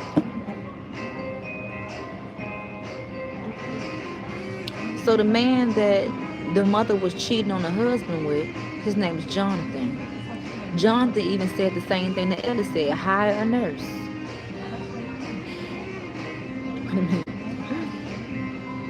She didn't hire a nurse when I had bronchitis, I said. So now the daughter picking up and saying what the father said. She didn't hire a nurse when I had bronchitis, I said. Oh, Ellen, did Papa George come up with that line? He already, see, Jonathan and Ellie had a better relationship than Ellie and her natural father. They were there. Hence, Jonathan, the man that the mama was cheating on the husband with, said the same thing that Ellie said. Hire a nurse. Because that's what the New Testament folks doing. How many people, parents, you see on YouTube, they put their folks in a facility? Why? Because they living their own life. But they still gonna come pop in and, take care of them and do what they can do. But we Old Testament fulfilled, baby. This New Testament, we gotta put them in a facility, because whatever can be fit. So Jonathan felt the same way she felt. And now Ellie had to guilt trip herself because her father gaslit her and manipulated her own mindset and made her doubt her natural feelings. And now she's repeating the very thing that he said. Well, your mother didn't get a nurse when you had bronchitis. And that's true. Thank God the mother didn't, because mother is a homemaker. She's a natural caregiver, and she chose to do that. But reminder, Ellie is not her mother, and her mother is not Ellie. I mean, yeah. Yes, we come from our parents, but parents, no, we're not. Your parents may say, I don't know you get that from. Not from you, obviously. But she didn't get manipulated. She got manipulated and repeated the very same thing the father said. And hence, the father could take care of his wife, but he chose not to, because he in his feelings because of Jonathan. He found out the wife was cheating on him. That's why he won't. He need to soak in his, he need to lay back and he can continue to do what he's doing, pay the bills and all that stuff. He is old now, but he could do it, but he don't want to do it. So he messing up the little youngin's life and making her come back home, because that's what the family role for her to play is. Oh Lord, it is so self-sacrificing. It sounds just like him. Fuck you, John, I said. Oh, you will? Oh, Lord, have mercy.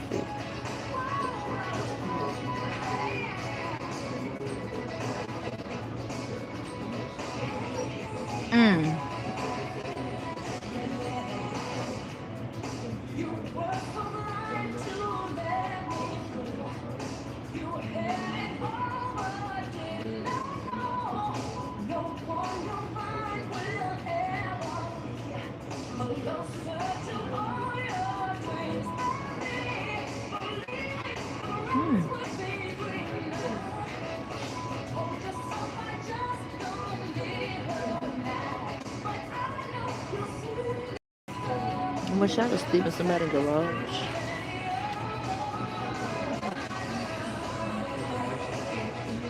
And then it's going up top. Let me say, I'm a good slave. I'm a good slave. Look, I keep your house clean. I work so hard, like I ain't, girl. If we can come to a common ground in exchange for me having a roof over my head, I'm gonna clean your house. I'm on the clock 24/7. Why? And don't forget, this is my job, honey. I'm gonna record and report what I'm doing, honey. I'm saying that because I'm reading something. But yes, I'm a good slave. I don't mind being what the Lord freed me from doing and being. With that being said, I'm gonna go ahead and take a little break. So I have watched a YouTube short. Hopefully you can make your way to my community tab post, and it's a clip that I shared about David Banner. David Banner said some things, honey. Let me just say, Mark Zuckerberg created Facebook, and whoever created this Google, and whoever created Snapchat, and whoever created Instagram, whoever created TikTok. You do know that us brown people can create some stuff, right? Hence, we are natural born creators. He created us to be creators. I don't know if you read my live stream description. Feel free to click whatever you got to click and read my description. What I said, chasing my own creativity that has been in this chat since 2017. Read it. And you can tell that it's old because my name, the names is a little off. Anything can happen with Kenise Lachey, that was the starting channel name.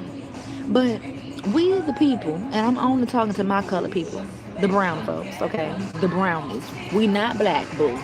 That's what they want us to think we are. I know my colors. I can see. We're not going back to kindergarten when we got in trouble for coloring some the correct color, okay?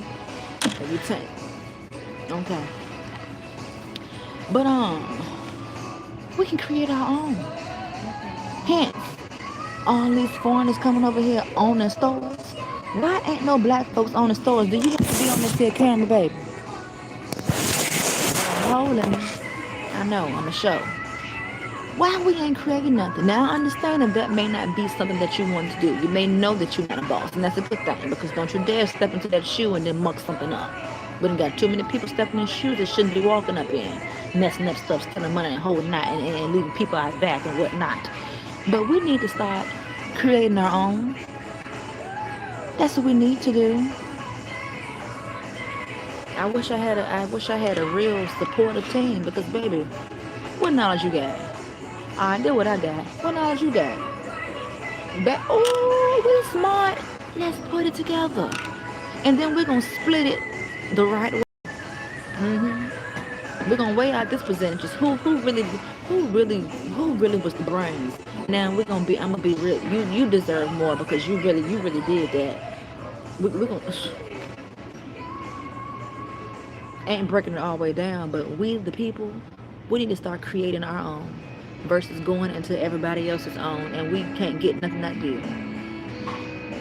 Bring Black Wall Street back. Now I also share something with you with Kodak Black. You know that white man in that video from Tunnel Vision? Kodak Black music video, Tunnel Vision. That man that had that red hat on. It didn't say make America great again. It said make America hate again. I've been telling y'all that for several years now. It ain't nothing about make America great again. It's about going back in the past, honey. Now, of course, the enemy gonna lie and tell you one thing, but if you're paying attention to his actions, his choices, and his decisions, you can see that ain't nothing about making it great. He wants us to go back to, let's say, Adolf Hitler times, communism times. Lord, my folks is stupid. I said what I said, and I don't feel bad about it. Whoever I'm talking about, if I'm talking about you, then I'm talking about you. But if you know you ain't stupid, I ain't talking about you, especially in this area. That's what I'm talking about, without fully breaking down. Our folks is stupid. Oh, Trump, we voted for him. Did you? He told, baby. Did you? You got it. Don't cry when he no, you got it. All right, you did it. Look, we did it. Although ain't no we in this one. I didn't vote for him last go round. No, I didn't. I voted for him the first round because I needed a job, and he got me that job. Oh my word, man. Make America great again. Oh yeah. Well, the good thing about it for the children of the Lord, we ain't got to worry about none of that. Still pay attention, but we ain't got to worry about none of that. Because guess what? Trump ain't in control. No man is in control. No one man is in control. But God is. The omniscient one. And then his son coming back to save us. But I know we human, so it may be kind of not to think about the things that we see online. But yeah, okay. Just thought I'd share that. Oh, whoa, why did I still got that page though? That's why I became a little lost in the sauce, honey.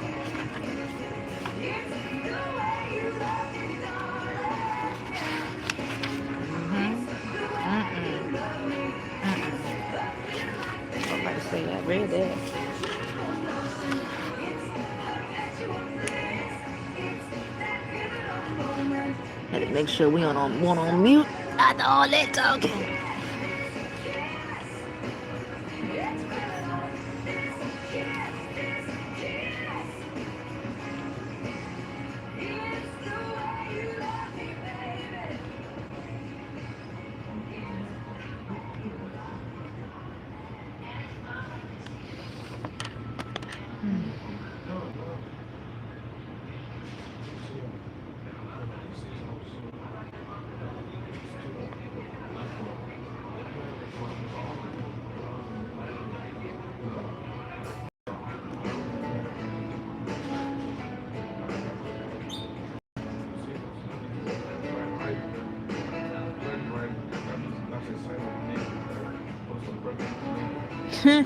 Oh, this is so real. Oh my God, a hard pill to swallow.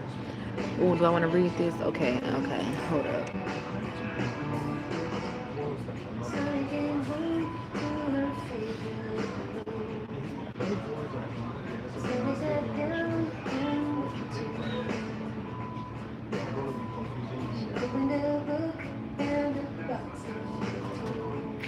When I considered her dispassionately, I knew that.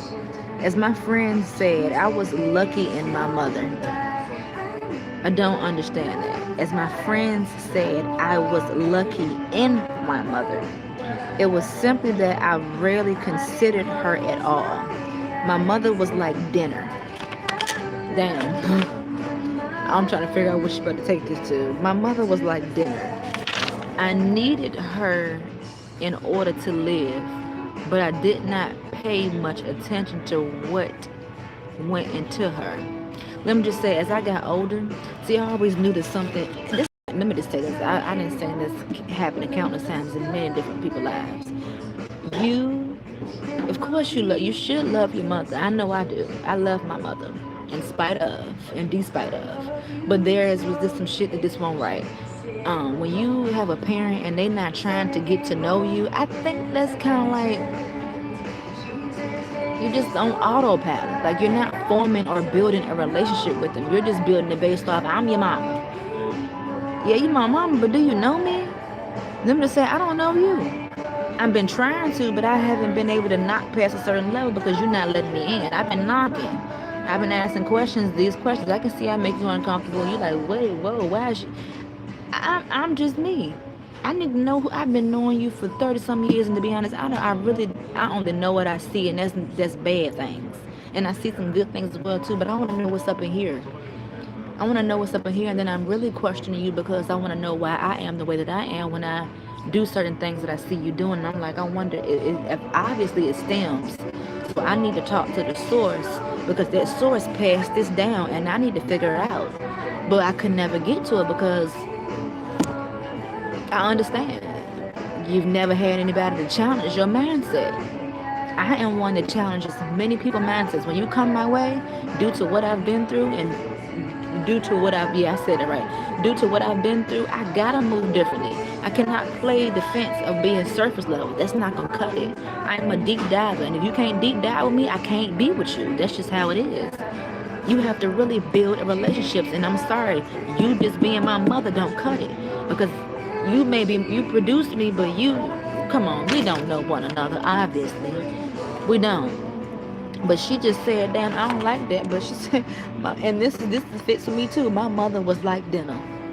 When I did need her, I knew who I could call on. And then I also knew when I couldn't call on, we're not calling because what can she do? I'm just saying, that's anybody. Let me read that again. My mother was like dinner. I needed her in order to live, but I did not pay attention to what went into her. My father was dessert. He exhibited the kind of dim general interest in my brothers that fathers had in the television shows of the 1950s, but he did not play catch, and he did not fish. He read and he talked. Sometimes he let me correct his blue books for freshman English. Sometimes I think he got his reputation as a savage grader from me, although I might have inherited my predilection. Predilection, they broke it up. Although I might have inherited my predilection to judge harshly from him as well. The most potent memory of my childhood is the sound of the door opening in the evening as he came in. It always reminded me of the moment in The Wizard of Oz when Dorothy opens the door of the house and the black and white world of Kansas turns technicolor. As I opened the same door that Tuesday morning, the house was dim and gray, quiet, seemingly empty. The air smelled like sunflower, very sweet, and I saw a picture filled with, I always messed it up, Freesia, on the gate leg table in the hall. In the living room, there was a slender glass vase filled with blue iris, bright against the yellow and white strip walls. On the silver tray on the piano were the cards from the faculty and staff of Langhorne College. Get well, Kate. Skip and Caroline Byers from the Buckley family with our love. And then I turned as she was there on the stairs in blue pants, a shirt, the color lighting up her red hair like a flag. Ellie, my mother said, in surprise and gladness, you're home. I did not know whether it was my imagination, but her shoulder blades seemed sharper, little wings jolting from her back as I pressed close. She smelled of bath powder, but of something more chemical, too. And when I squeezed her, I thought I felt her wince, although it was I who pulled away first. Wince, W-I-N-C-E, don't know, wince, yeah, okay. Although it was I who pulled away first, as I always had. I'm fine, she said, sitting down in one of the big wing chairs. I am. I weighed myself this morning, thinking I'd be pounds lighter, but I'm still the same. It must be all this water I'm holding. But the water's supposed to calm down, and meanwhile, I have to take it easy. No painting, said Mixed Dr. Cohen, my new doctor who is. You'll love this. I don't like how this is a novel. Okay, slow it down.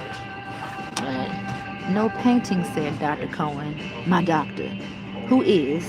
You'll love this. A woman. No papering, no stenciling, no upholstering. I had to stop her and say, may I needlepoint and sew? Yes, she said, if it doesn't include a ladder or staple gun. She went on, I'm going to read it to myself now. So the daughter is saying she went on talking about so much that she wouldn't stop. It seemed like she would run out of air. She talked about the doctors, the flowers, the food in the hospital, the food of her friends that had brought her to the house and casserole dishes, and then suddenly her face stilled, sad. Her eyes lost their shine and she took a deep breath. She seemed to marshal her strength, and then her eyes lit up again like lanterns that had momentarily guttered in wind of her thoughts. I don't know why I'm talking about all that, she said. The important thing is that I'm all right. That's why you're here, isn't it? To make sure I'm all right? Am I? I never want you or the boys to worry about me. If that's the case, then you should have hired a nurse, because that's a hard pill to swallow, to take care of your own family. That's what I can't say. Seeing your family member going through something, now you got to be a strong one. Let me just say, I'm a strong cookie. I didn't watch my great-grandmother pass away. I used to take care of my great-grandmother who had Alzheimer's, me and another family member. But I literally was there with my grandmother, helping her take care of her mother. And you just got to be cut from a different cloth. That's how I knew I was able to do this task, because my feelings, I love them, but I know how to detach real easily. I can cut it.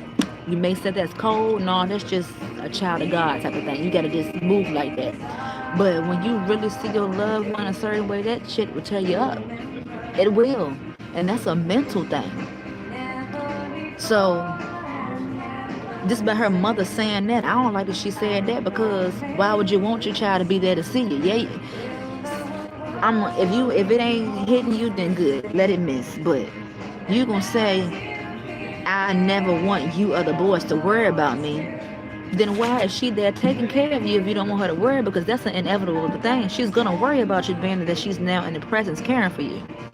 And seeing that you just had a moment where you lost life for a little bit, and then It was brought back. Come on now.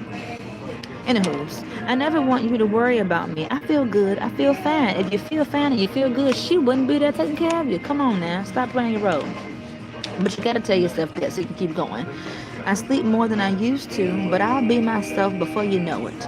It would kill me if I thought you were worried.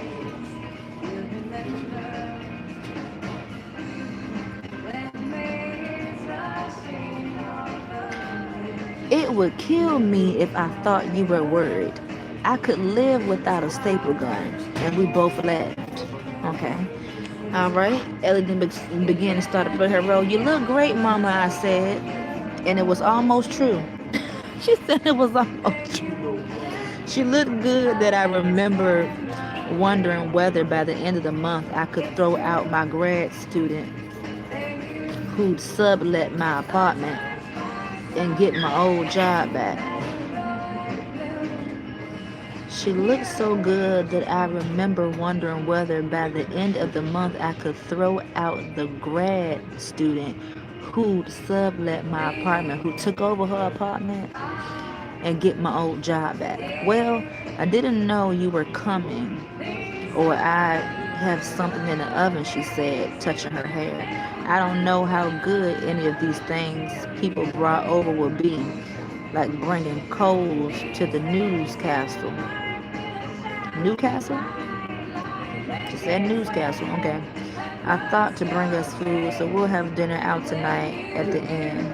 Jeff drove Brian to school. I'm gonna keep reading. So the two of us will have early dinner and then go to Dwayne's and get some books. You tell me what's good and I'll read instead of paint. I have to have something to read anyhow. I will be having the treatments. You know how the hospital is. 2 hours waiting for 5 minutes of pricking the end of your finger for some blood or whatever they're going to do to me now. How long can you stay? I looked at her and her long-fingered hands with their nails kept short for the sake of her projects. I realized that she did not know why I was there. Also, the mother didn't know. That's why, because I was trying to figure out why she said what she said. Okay. It was how it had always been. My father made the decisions and she learned about them later and lived with them. So mother did not know that the daughter was coming. So now it makes sense why she said what she said. The daddy set it up because daddy didn't want to take care of it. He wanted somebody to be, yeah, okay, all right. I just want to be close to you. Anywho, let me see. My father made the decisions and she learned about them later and lived with them. Improved on them usually. I'm home for a while, Mama, I said. I'm back in my room upstairs for a while. Home. She said, here, hold up. Oh no, Ellen, what do you mean? What about your friends? What about your friends and your little apartment? What about your work? I'm taking some time off, I said, but I cannot keep my ass from giving me away. Oh no, she whispered. No, no, no, no, no. Not to be my nursemaid to me, to take care of the house, to take care of my house. You'll hate me. That's absurd, I said.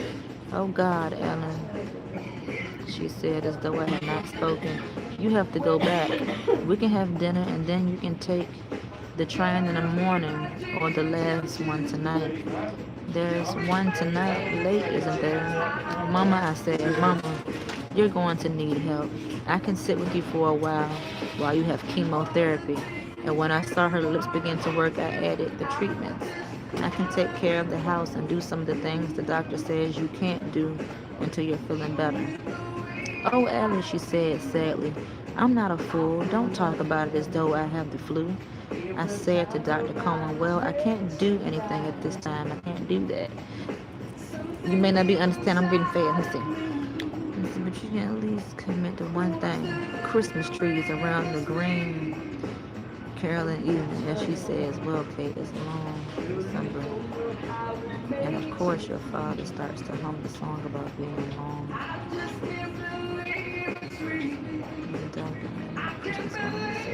I'm Jewish, Kate. My mother looked around the room slowly and came back to me. I know why you're here, she said. I know what's going on. I understand. I see that. Whose idea was this? Your father's? Both of ours, all of ours, mine's. It's just for a while, Mama. This will never work, she said. Mother was right. He should have known it would never work. He knows you. She was only saying what I've already said to Jules 100 times, but I wanted her to think better of me than I thought of myself. No, the mother know her daughter. She already said it ain't gonna work. You gotta live your life. And she already know that her daughter did not make the decision to care for her because she know how her daughter, her and her daughter relationship was. So I'm liking the mother because mother understands. Mother understands. She know what's up. So mother said, that's not fair, I said. Let me see. My son purchased, but not care. My mother put out a hand likely to touch my Ellie. I'm always happy when you're here, but I don't want you out of pity. I like that. It's the right thing, I said. For who, she said. And when she saw my face, she said, this is hard for your father. Him. What about you? What I really wanted to say, what about me? I'm fine, she said. But her smile was bleak without light or warmth. And for the first time, I thought of what it must be like to know that you were going to die. That the trees would bud, the flower, blah, blah, blah, blah. It was like standing too close to the fire. My mind leapt back. My mother's face was calm but empty. I realized she looked like my grandmother Nina, who never showed anything on her face. Even my mother said when her only son was killed in Vietnam and the chaplain came to the door to her apartment on Broadway, my mother liked to tell us the story of how two men, two boys, really kids, had come into dry cleaners with her parents on one day demanded the money from the register and how her mother had spit polished curses from between her clenched teeth. They reached across the counter and stuffed the bills into their pockets and their jeans. I imagined that my mother's face now was much like my grandmother's face had been then. Do you want some tea and a piece of cake? My mother asked, evenly, as she had asked so many times before. And without waiting for a reply, she got up tentatively and went into the kitchen, and soon I heard the kettle whistling. Well, my mother said the next day as we sat at the oak table in the kitchen drinking tea, what should we do? Do, I said, for of course I thought we'd do nothing, anything much except drift, that she would feel sick, although she did not look or act sick at all, and I would be miserable, although I would hide it and deny it, that we would see one another and always had across a divide. But when I first arrived home, she still behaved as though she was Kate Golden in her own safe haven. And Kate Golden had always had something to do, some project, some plan, dozens of things, dozens of them at once, and so that it seemed a sin. If she was knitting, for her not to have a pot or something simmering other on the stove. We need a project, she said that morning, something the two of us can do together. Had there ever been such a thing? I was the one who ran in. This motherfucker is really slick. I don't know if y'all paying attention to behind me when you do see something get up. You should look a little closer. Had there ever been such a thing, I was the one who ran in and out of the house. She was the one who stayed inside. Somehow it made a perculant intimacy in our own situation. Start that.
Alright, so I'm gonna say this. It's to get sick in order for you want to get to know your child. So mother and daughter do like to read, and both of them always wanted to join a book group. I know I like to read. I always have. And I'm relating myself to the book. I always wanted to be a part of a book reading group. So where like I'm talking to you right now, not so many people like doing it, but there's a crowd out there that like to do this, and I've actually witnessed it and experienced it at the library. So the mother was acting like, no, she asked the daughter, hey, what are we gonna do today? And the daughter pretty much like, dude, I thought we were just gonna sit here and pretend pretty much. So the mother, I'm pretty sure the mother already planned it, as the daughter feels. The mother suggested that they go to the bookstore and pick out some books and just have a book reading group amongst them too. And hold on, wait a minute. Ooh, what's on my nose? So the daughter had asked, who else should we have in the group? So the mother was like, nobody, just the two of us. We'll read books and we'll talk about them. And she said, I've always wanted to belong to a book group, but there are only two of them in Langhorne, and I never really fit in to either one. One is that group of younger women from the country club who read junk, and the other is the one the facility wives have. They always seem to be reading books I've never heard of by writers I've never heard of. I suppose they're relevant. Relevant, I said.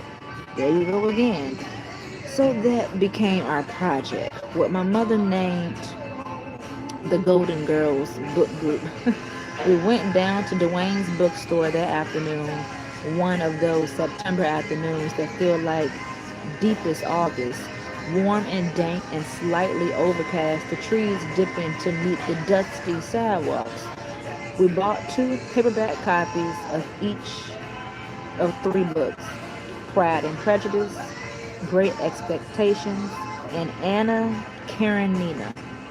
And when we came home, we arranged them carefully on the shelves in the den, both of us stepping back for a moment to see how they looked, as though they were a sort of still life. Those books gave shape to our days, those first few months. They were distinct from the chemotherapy regimen, although we always took books with us when we went to the hospital to wait, and my mother often read while she was lying on a recliner as the chemicals dripped slowly, tiny raindrops into the tributaries of her body.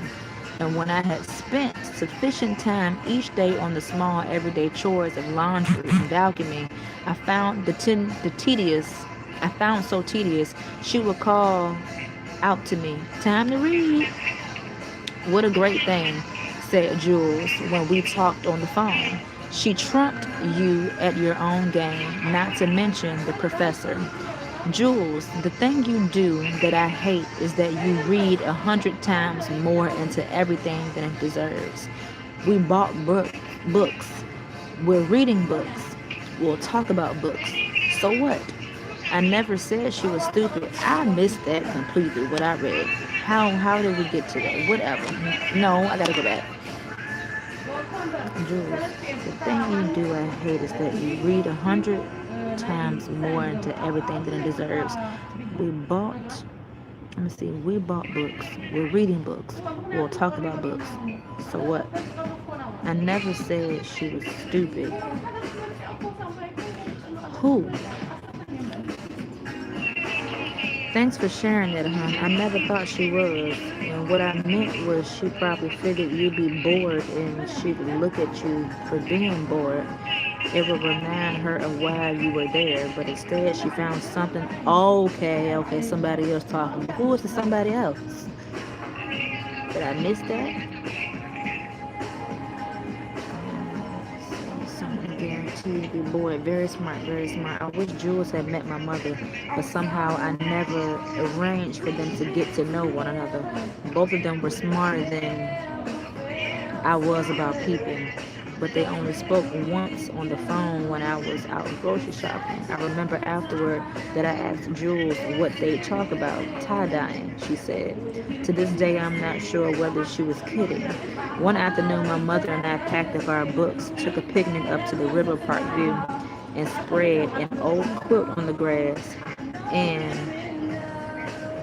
on a rise from which you could see all of Langhorne. The Montgomery River ran beneath us, a sluggish strip of brown. Ooh, what's that? Alien, don't know. Going on the banks off the side of the roads. That's something I like to do. Can't do that now.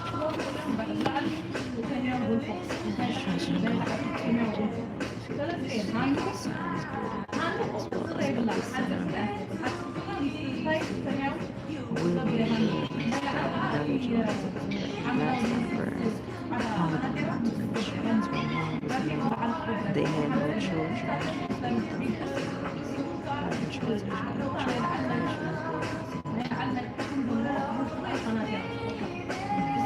Two bridges. One language.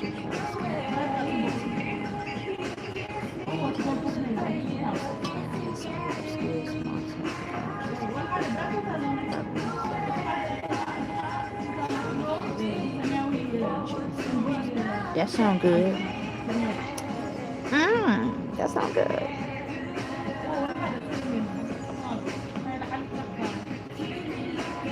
She took my arm and us we brought together the affectionately to make it seem companionable rather than necessary. When we had eaten blueberries, I lay on the blanket and reading five pages. My mother worked on the needlepoint design of flowers in the background. Then she took out her book and I took a nap. It was a beautiful day, the day of the picnic. The sun warmed our arms and legs. The breeze was there too. The cold on my back and sands were.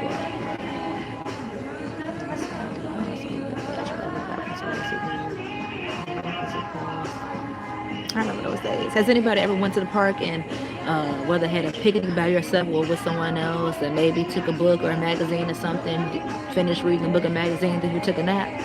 That's one of the best feelings. I did that one time before. Probably twice. I felt comfortable in the area where I was to fall asleep around a bunch of people. Good feeling. Love having picnics, especially by myself.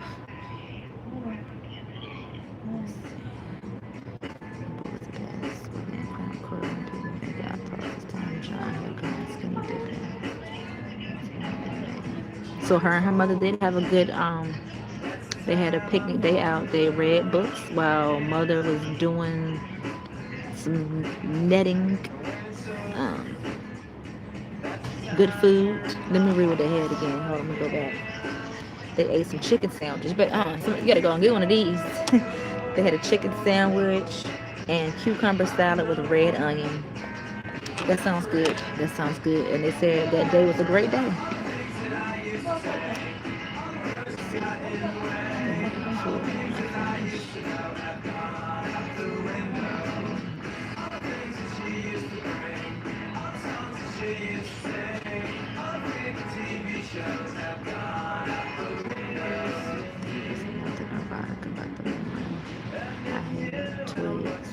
In my hair and nodding.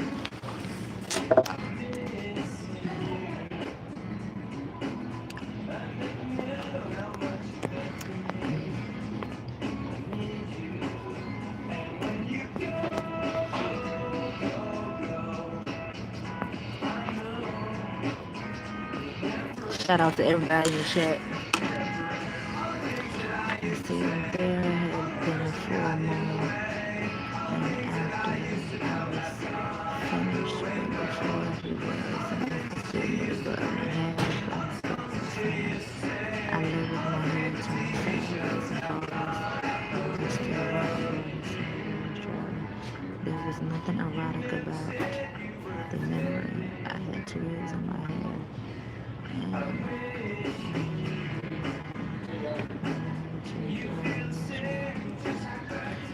Oh Lord. What does that mean? Sexually remote. Accused me of being sexually remote. Remote working. Work from home. Sexually remote. I had to. What? Let me read that again. There was nothing erotic about the memory. I had twigs in my hair, and a knotty root made a tear on my thigh. And when I mentioned the balls after John became sulky, accused me of being sexually remote. You ain't had sex in a minute? Maybe. I don't know for sure. But I felt lonely remembering it. I looked across the river to the college and wondered where my what the I discovered that she was the one who brought up and broke the silence. She was staring across the river, her eyes vacant. Then she said, I remember this book I was reading, I Met Your Father. I remember admiring it being a little put off because it does that cheap thing that people do and makes the sisterhood sweet and domestic and good as second fiddle. Ooh, okay. I remember them now. It didn't seem fair to me. They were so good and Elizabeth, I suppose, officer and fair and bad. She was the kind of woman. She was a sweet, good girl. And was always in esteem in society. Not the one like Elizabeth who speaks out. But Jane Austen should have known better to take. Oh. Jimmy Baker yesterday had another boy shooting after the week and let him run. She said that was my sister.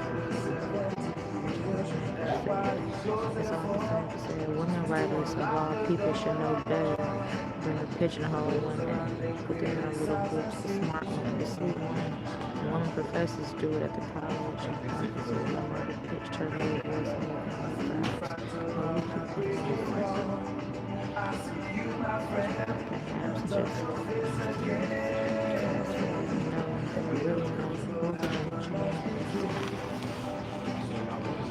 not true. Elizabeth and I was Jane Prince of Billy.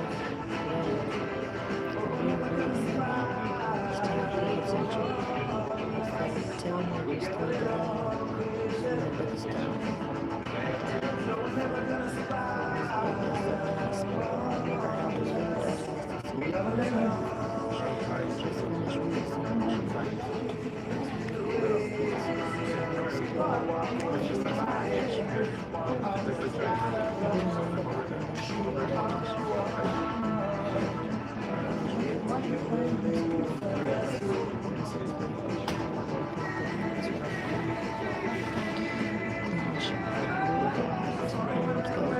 Oh.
What?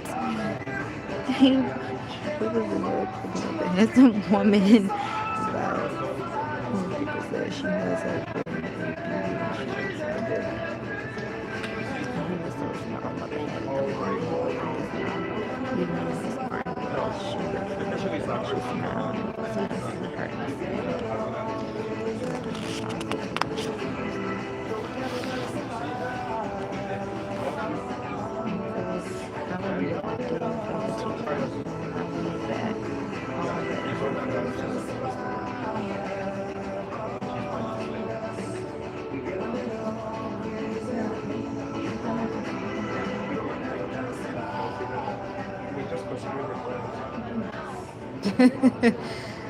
Oh damn.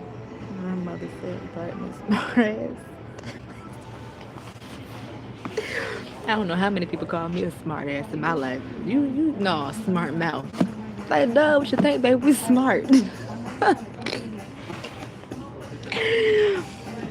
Holy moly. Definitely smart ass. And here, and are you saying that it's that?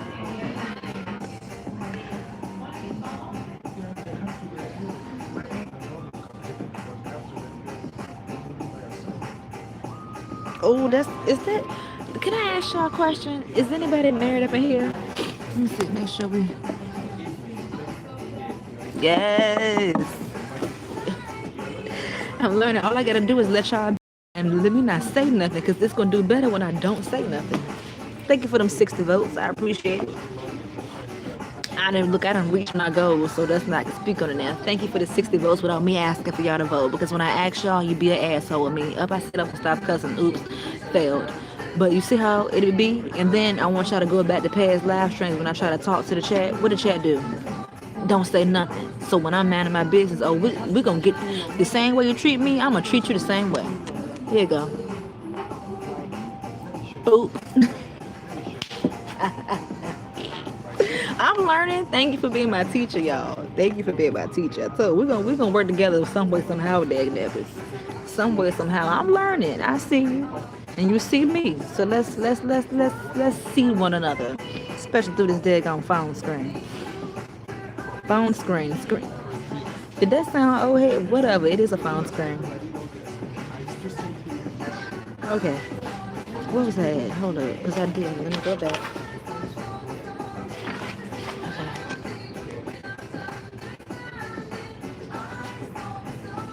Okay, I did read that. Okay, tomato sauce. Okay, tomato sauce. Smart. Yep. Okay, I read that. Okay.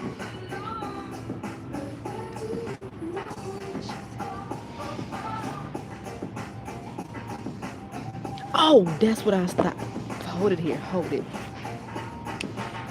Are you married? Okay. I'm talking to the married folks.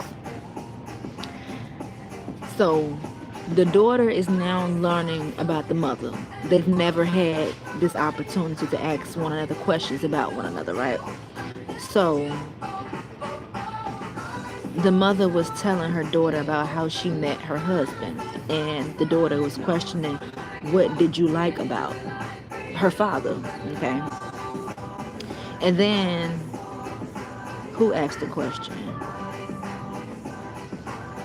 The daughter wanted to know why did her husband marry her? Why did they get married? Okay.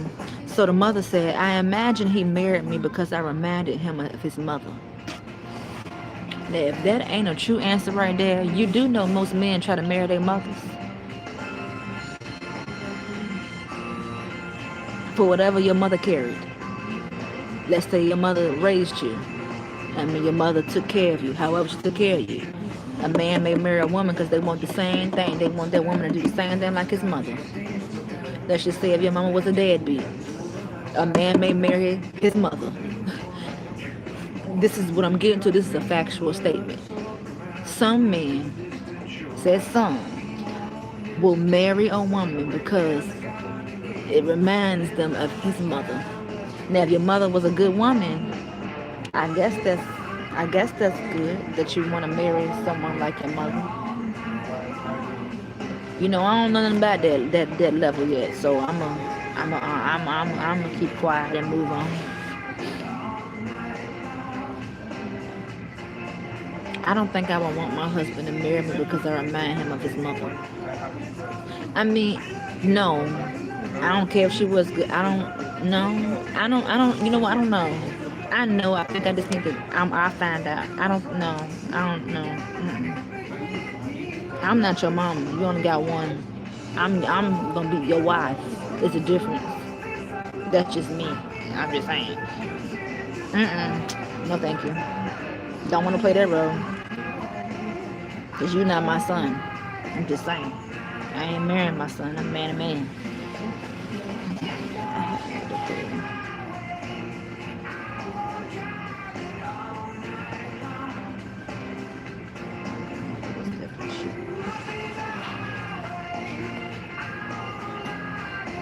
Oh God, that's not good.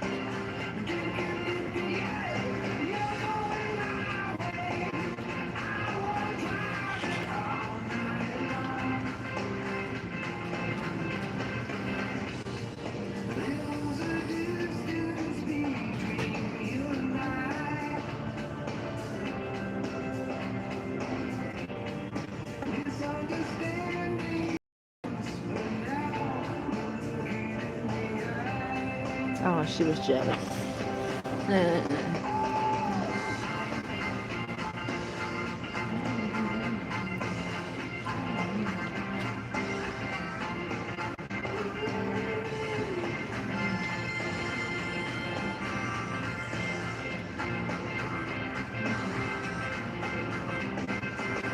Absolutely right. That is. I'm gonna read this. It's a mistake to base your entire life on one man's approval. My mother added quietly. Good thing, mother. Mother, you know something. But yet you did. It's a good thing when a parent can teach you something they did. So the mother found out that she was giving her husband approval. Hence, she didn't have no power to make choices with her own husband. When you're in a foundation, a real partnership, your husband or the wife, y'all supposed to consult together with one another because y'all one. Y'all supposed to come. See, it's a good thing when you do got a partner that see you and want to include you in decision making. That's a great feeling. Now, when you got a partner that don't make no decision with you, what does that say about how he feel about you? I'm just saying. I'm not married to nothing like that. I'm just saying. I would love to be included in decision making because we together, we won, you know? She did teach you something. It's a mistake to base your entire life on one. I wonder why she said one instead of just a man's approval. It's a mistake to base your entire life on one man's approval, my mother added quietly. Hence, the mother cheated on her husband with another man. I just want to throw that back in. It was the way women lived when you got married, I said. I was talking about you, Alice, she said. Jonathan and I don't have that kind of relationship. I wasn't talking about Jonathan, she said. We grew quiet again. Ooh, they about to hit the nail on the coffin. Up, here come, they about to get mad at one another. They playing the same songs, but I don't mind, honey.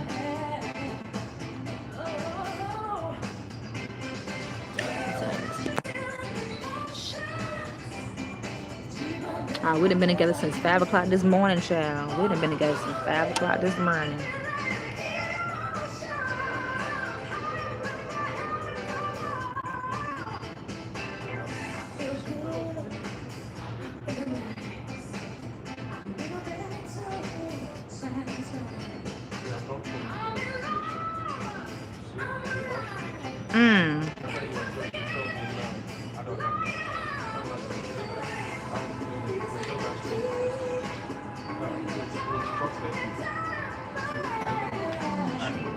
I'm not sure how this book club thing works. When we're done, do we set up some type of discussion? Wasn't that what we were just doing, like you said? No, I mean about the theme and character and this sort of thing. Wasn't that what we were just doing? She repeated. Oh, about the butt head. So we talk as we go along. Why not? Mother said. And when do we move on to the next one? Ellen said, laughing, putting the book down and picking up her needlepoint. For an intelligent girl, you need an awful lot of direction.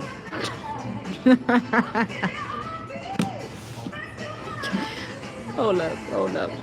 Okay, mama gotta come back. Hold up. So the daughter trying to figure out when do they. So they in the group. They reading their books, and they having their little group thing. So the daughter want to know. Let's take it back. She want to know. So what she said. I don't know how this book club thing works. So when we're done, do we set up some time for discussion?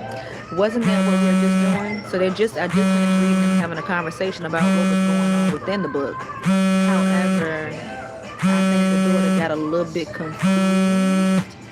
No, I mean the theme of the characters. So she want to break it all the way down about what's going on.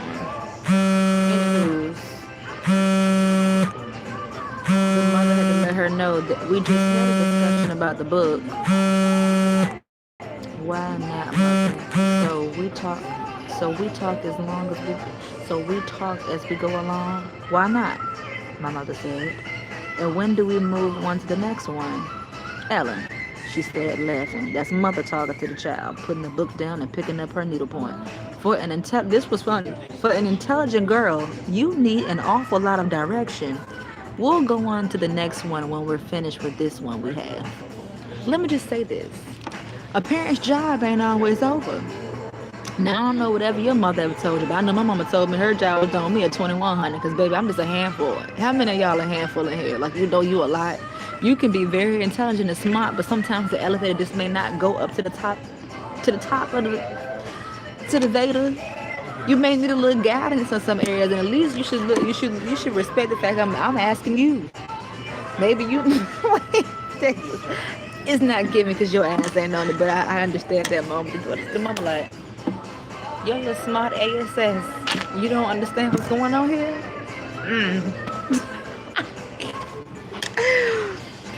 Ooh, Lord, that was a good one, moms. My parents met and married in 1967, and though we later came to think of the 1960s as a time of great upheaval and liberation, the truth was that for them, the upheavals came later in their everyday lives. They were married at City Hall, took the subway downtown to the Chambers Street, and were back in time for my father's 4 o'clock tutorial.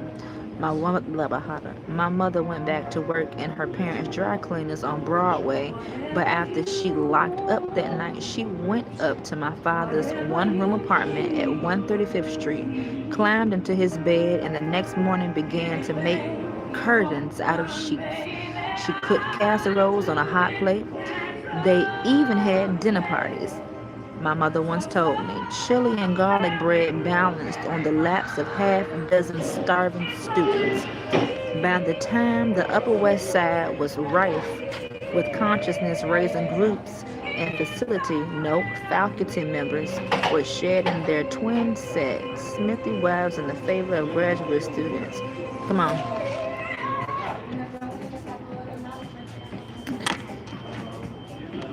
I'm who? And I am. Come on, y'all. What I'm gonna need for you to do is get up out that seat and get up on your feet. Let's go. Come on, come on. Come on, come on, come on. Yeah, yeah. I'm every woman. It's all in me.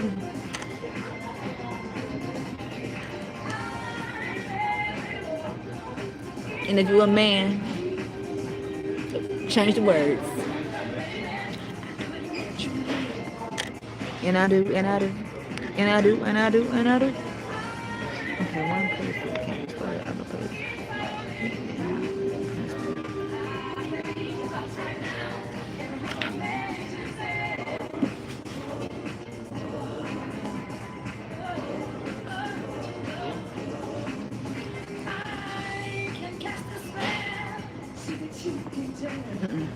That's from the movie, in case anybody didn't know. Yeah.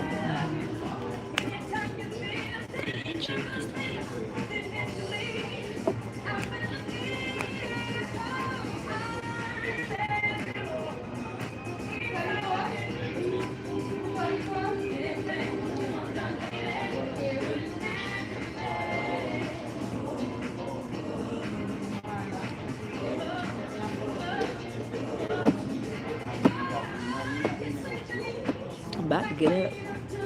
Don't act like I got some sense.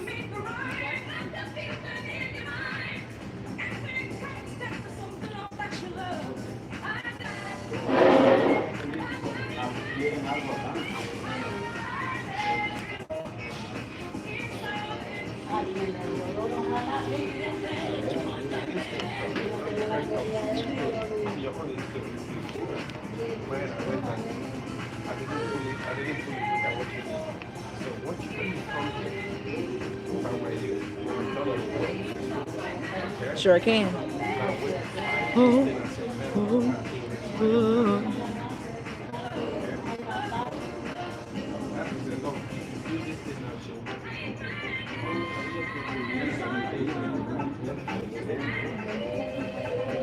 Ooh, I should have did this.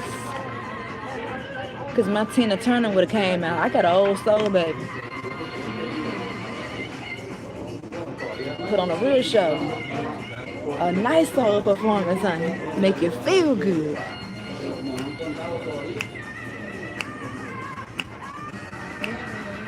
Entonces ya me voy porque tengo que ir a cualquier fuera me abrigo. Mire, tiene que ayer iba, mira, es que quiere cerrar la base.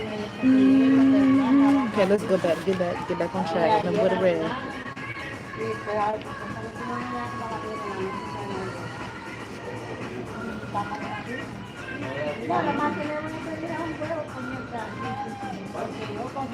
Oh, I was a clever child with the ceaseless gold stabbing away deep inside me that comes from being the eldest child of a clever parent. While my mother drove us, ooh, while my mother drove us to swimming lessons and taught us to string stale cranberries for the Christmas tree and scolded us for using vulgar language and laughed at our knock-knock jokes. My father's distance was as seductive as his smile. My father's distance was as seductive as his smile. How many of y'all had parents that was present but that was not present? That's the majority of us. Your parents was present, baby, but they won't. They was physically present, but they were mentally absent. Nothing changed when my mother became sick. Hence, that's why the daughter had to come in because the other two children, they was able to live their life. And I should say the father didn't put trust in them that they'll take care of the mother. He could put trust in that one who was actually, if we're being honest, she was doing better off than the other two siblings, but she was the one who played the role. When he could have played the role, but he didn't want to play the role for his own reason and motives. Okay. So as she just said, I just want to share this again. Her father's distance was as seductive as his smile. Nothing changed when my mother became sick. He was still absent. If anything, my father was more distant than ever and more mannered in his manner when he arrived. What ho crew? What HO crew? What? He would say, putting his briefcase on the bench near the door. What how crew? I don't know how to pronounce. I know what it says, but am I missing it? Or you've never looked lovelier. He would say to my mother, bending over her hand, and she would reply as she always did, "Oh Lord, Jen." The pet name she invented many years before, shorthand for Gentleman George. Often my mother was already in bed when he came home. Sometimes when I heard him quietly close the kitchen door long after night had fallen, I felt as though I was losing both my parents at the same moment. Although I did not feel in the slightest like a child, I saw them with the cold eye of the adult now. One night shortly after my mother and I had had our picnic and formed our book club, my mother and I found ourselves together in the dark and sweet-smelling living room with its bowls of homemade potpourri, looking up for Pride and Prejudice and the circle of golden light cast by the reading lamp. I finally said, Why am I doing this alone? Doing what alone, may I ask? Tending to your wife. His mouth got very thin and his voice very English. A prelude of meanness. My wife, that is your mother. I have sat here hundreds of times watching her do for you. There he go gaslighting, getting manipulating, care for you and cook for you. Didn't she do the same for your ass? Ooh, the excuses coming in, Father. Ellen, he said, I have to earn a living, to pay the mortgage, to pay medical bills. Your mother understands. Is reconciled, you mean? Okay, understandable. He gotta play his role, do his part. Because if he don't, then who else gonna do it? Okay, we're getting somewhere. You know nothing about it. He picked up my book and raised his eyebrows. Haven't you read this 100 times? Apparently, this is the book your wife gave up to marry you. I said, you've lost me. We formed a book club. Mama wanted to read Pride and Prejudice. She started it at Columbia and stopped reading it the day we two got married. I don't recall that she liked Austin very much. That's not really accurate. She thinks Austin is condescending to women, especially women with more conventional characters and expectations than those of Elizabeth Bennet. My father shrugged. Jane Bennet is as satisfied with her lot as a young woman in 19th century. I am not sure to remember now the housewife of it was. For whereas which brings us to the decision, which seemed to be particularly sub. Ooh, you and I have different. Oh, there it go. We're getting somewhere. We're getting somewhere. Here it goes. So this, let's just say this is real. Hold up. Here you go. I was told this year. Never been told it before, but I learned about this year. You and I have different roles to play here. Ooh. Let's go ahead and get you out of here since you have a problem, because I never said that I was actually reading the book to you fully, baby. I'm just here on live being me, bringing you in. It's your choice to watch. If you don't like how I'm operating, being a producer and director, baby, have the sense to leave. But guess what? I'm going to make sure that you can't comment no more. I am sorry that you hate me. Not my problem. I wish you hated my Cash App and hit that like button, but y'all gonna figure it out. I don't give a damn about these goddamn comments. I don't. However, I do actually like engaging with people, but if it ain't gonna work the way that I want it to work, we're gonna get you up out of here. Cause you can't make the decision and choice with your of age brain. I'ma help you, all right? Anywho, I forgot which side I was on. It's this side. No, it's this side. Yeah, because we already finished, but that's the role. Play your role. I just learned about this year because I didn't know that I was playing a role. See, I'm 32. I'm still learning, honey. She said, I don't like mine. It won't last forever. What I don't like about novels, I wish they put who's speaking, you know, but I think I'm following. I apologize. I'm not doing it so that you can follow. I just feel that I want to share whatever I want to share with you from out of the book, if that's okay with you. And if it's not, please leave, because you ain't got to watch. There's so many other people on this platform, honey. Yep, there's so many other people on this platform, but I want to say thank you for coming in and stop in with me. But if you said something that I don't like, baby, we're going to kick you with the boot, okay? Because I can do that. And if you don't like it, I don't like the fact that she ain't tapped my Cash App. So we in the same book, not on the same page. All right. So, okay. You and I have different roles to play here. I don't like mine. It won't last forever. That is a low blow, I said. Ellen, there is no reason for the two of us to be at cross purposes. Your mother needs help. You love her. So do I. Show it, I said. Pardon me? Show it. Show up. Do you grieve? Do you care? Okay. Do you care? Do you ever cry? And how did you let her get to this point in the first place when she first felt sick? Why didn't you force her to go to the doctor? Your mother is a grown woman, he said. Sure she is. But wasn't it really that you didn't want your little world disrupted? That you needed her around to keep everything running smoothly? Them to say, the wife played her role. You know, most men, if they are this way, their job is to pay the bills, to, yeah, pay the bills, pay the medical bills. Pretty much if they know your ass don't get out there and do it, they doing what you don't want to do. So if there's anything conventional as far as cleaning the house, most of these men don't feel as though they got to pick up a broom or mop or nothing. Some of y'all know that's not my job. My job is to go out here and work, doing the very thing that you don't want to do.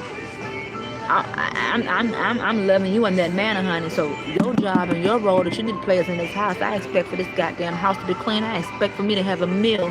And when I expect to have breakfast, I expect to have you I want you to bring me lunch on the clock. I don't care how long it's been, because I want you to bring me lunch and I want you to bring me dinner. Let me just say, if you have been married for somebody to years, I don't care how many years you put on it, and you know that you ain't never really cooked breakfast or let alone took him breakfast, and let's just say out the blue, as time go on within the years, if he started asking you to bring him lunch, them to say he testing you. He done met somebody that's bringing him lunch and he wondering why the woman he married to ain't doing that. Y'all better pay attention to your relationships, honey, because they are telling themselves you just gotta have that brain to hear and that eye to see. If you know that she ain't been doing something all this long, and then if he just start questioning a certain man, get what, he done found him a dummy, honey, that's gonna bring him play the role that he needs you to play. And yeah, I just thought that I'd say that.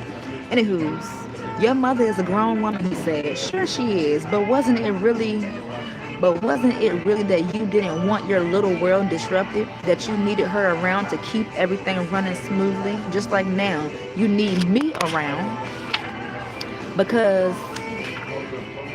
she can't.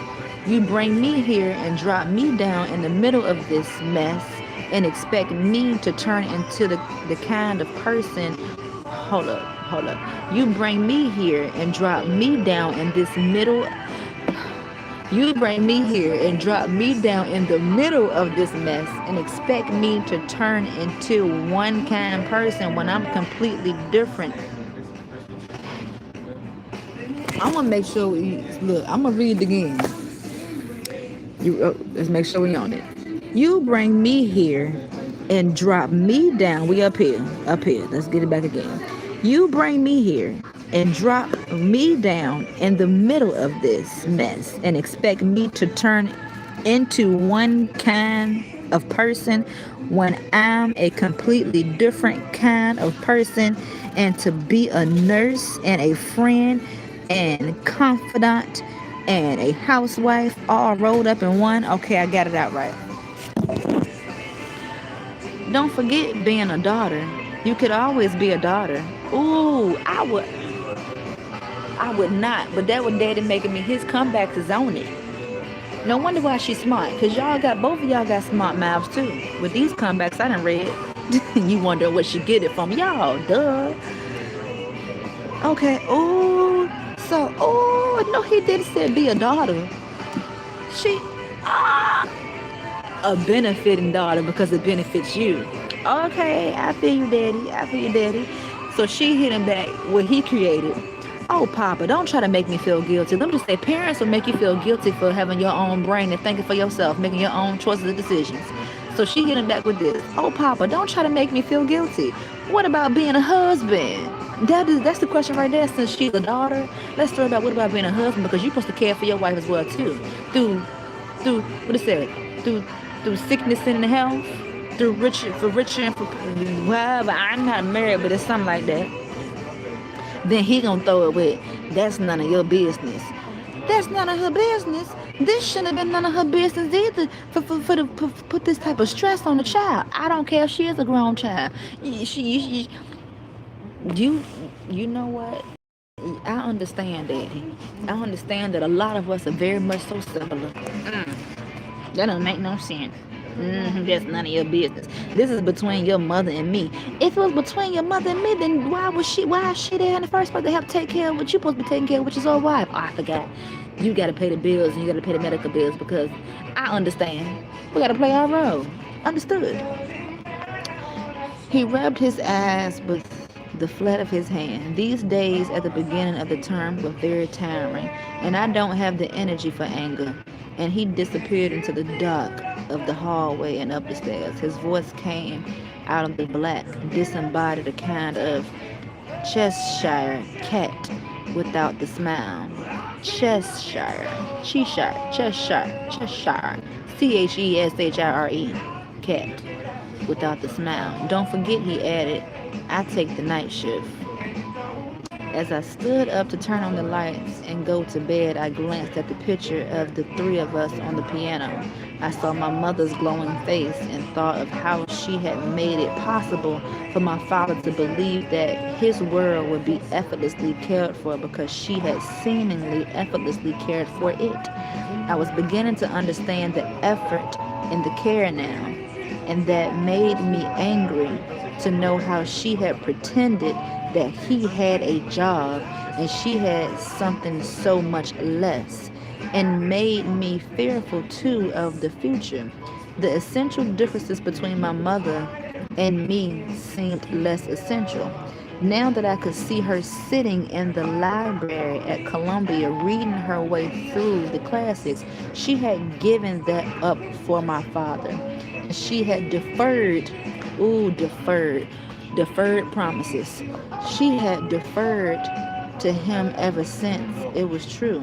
But now I understand how easy it was to do what he required, particularly in service of what service is what seemed a worthy cause. With a lot of, I'm going to speak on what I know.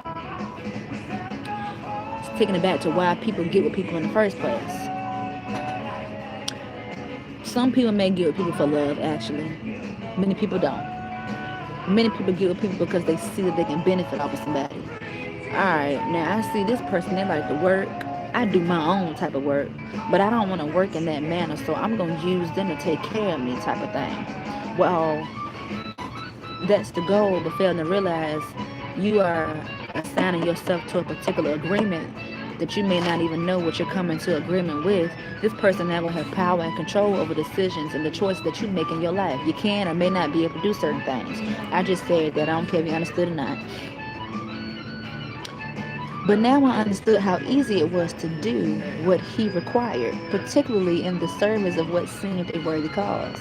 I looked down at the three of us in the photograph, frozen in brilliant color beneath a sunny blue Cambridge sky, and I wondered how much I too had made possible my father's unthinking primacy. Gotta reread that. And I wondered how much I too had made possible my father's unthinking primacy.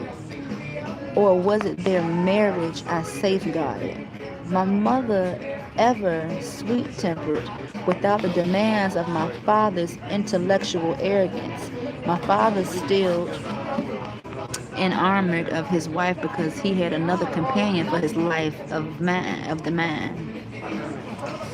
Both of them was cheating on one another. How providential, either way, that most children left home when they did before they were wise enough to understand their parents. Let me just say this. Taking it back to my story, I don't mind telling my story just in case some hard-headed folks ain't never going to want to watch them videos. There were times you have seen when I was living in my car, I was doing that because for those who may be related to me, for those who would say, oh, you're a late bloomer, you're behind, you're supposed to been left home. Who said so? You? No, I won't. No, I won't. Because I was following the word of the Lord. I was supposed to stay home, y'all. If y'all ain't watched certain videos on the channel, you can see the thumbnail. I was going by the Bible, but I forgot that the Old Testament been fulfilled. I was staying home because that was the Lord. He who finds a good thing, cleave to it. I wasn't supposed to go out here trying to get my own, but that's what I was doing. And because I was doing that, because I'm in a married couple's house. They going through what they going through. I don't need to know nothing about it. That ain't my business. It's none of my business what my folks is going through, and I don't want it. I don't want to know, because what the hell can I do? Because the moment that I open my mouth and speak the truth, you're gonna think that I'm being your parent, and maybe I am. I'm parenting because you should be the parent. No, don't tell me none of what you got going on, because it ain't none of my business, Shirley. Just saying. Parents, stop telling your kids what you're going through in your marriage. Talk to the Lord about it. Believe in Him that He will get it together. You just gotta have patience, okay? But when you stay too long, and when you really sit back and watch, you'll start to see that what you thought it was, it ain't what it is. Marriage ain't easy. It's not. Marriage is not a walk in the park. Marriage is something that you have to work at daily. And then if you got a burden involved, that can cause more problems too. You know, chaos and confusion. And we don't want to do nothing of the enemy. But that's why I was choosing, just in case if anybody is watching, now hopefully it makes sense if you're looking back on remembrance. I knew that I was a part of the problem, so I didn't mind leaving and going to sleep in my car, because I know that I can handle it. And then whatever gonna happen, it gonna happen, because it's inevitable. Whatever gonna happen, things are gonna happen. But I did what I did, if anybody paying attention, because I was worried about y'all. Now, I already told y'all who I told. I already know what's going to happen. It's just a matter of time when it's going to happen. But I done warned you and told you certain things. And let me go ahead and remove the problem, because I know that I'm a problem. I'm been 30-some years old, holding on for too long. Mind y'all, somebody said that her job was done at 21 with me. But we stayed an extra 11, 12 years. Ooh, I apologize. I just couldn't get together. But now we're going to see if we can get together. Can somebody tap my cash out today, baby? And the mall and whatever many days, whenever you get paid, can you think about me, so we can try to get, going and growing, and then we're gonna see how that go, because it seemed like it did remember the last time in the past that it happened. I think the same thing happened this go around, but I think you may not want me to really get back on my feet. You may enjoy me at this level, and that's so messed up. Don't enjoy me at this level, because you can enjoy me so much more when we get a little leveler. Because remember, everything don't last forever. You may need my help, and if you come at me correct, I got you, baby. Don't tell me what it's for. I'm gonna give it to you, and it's up to you. Whatever you do with it, that's up to you do. And I'm still thinking about that damn $500 when I went to goddamn Florida. Lord have mercy, because I would have if I would have thought properly without running for my life, trying to save my life, baby, that $500 could have did something.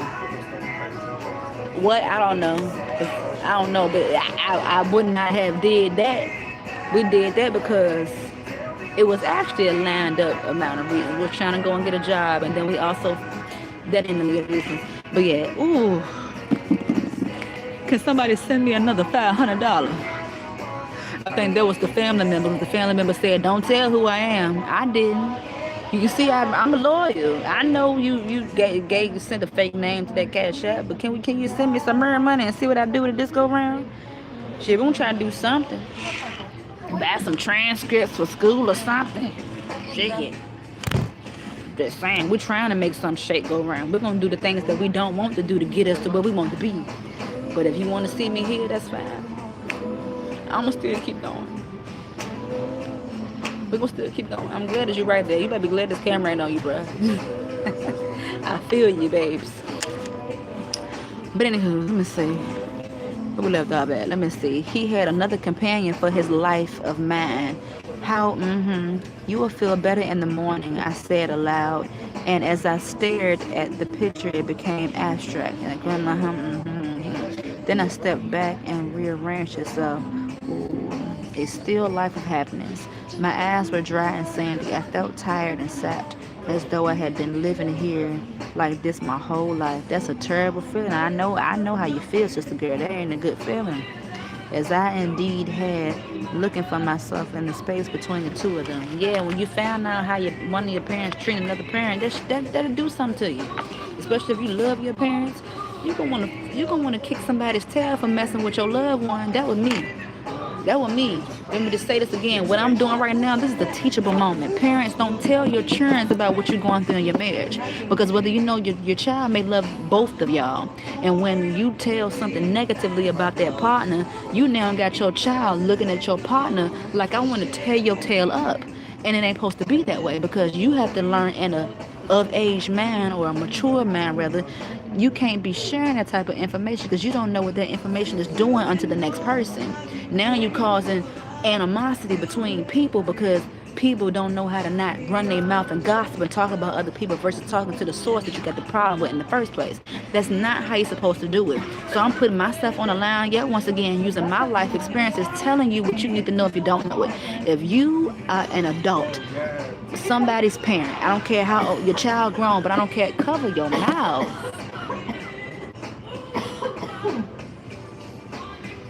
Do not tell your child what you're going through within your marriage. Because if your child loves you, your child is going to want to go at war with that person who's hurting the very one that they love. Let it make sense. And let me just say, if you don't know your child's love language, that's on you because you did not do your job getting to know who your child is. Yes, you had them. But it takes more than that. Just like a marriage, it takes work with keeping the relationship with your child. That's how it is, okay? God, please help her in the mighty name of Jesus Christ and let her cover her mouth and don't spread no germs. In the mighty name of Jesus Christ. Damn it. Anywho's. I prayed, but sheesh. Anywho's. Don't comment. Don't mind my comment no more. Because that's what my goal was, to get everybody up out of here today. But this is real. I'm telling you, don't do it. If anybody still got it messed up, I loved everybody. Don't tell me about somebody because now you making me want to go to war over you because of what you telling me. And probably now time to tell what you're telling me is for a lie because you do puppet master playing strings for your own reason, motives, and intent because you want to. Let me just say, folks really do got mental issues out here. That's all I'm gonna say. Don't do that because don't do that. Don't do because who started it? Both parents did it. They used her to talk about their relationship. Stop doing. Why you think they feeling? Don't do that. You causing triangulation traps. Let me see. I felt bad. Let me slide my ass the fuck over. I'm already out in the cold. I don't need nobody else's germs. Goddamn bad enough I'm out here in public.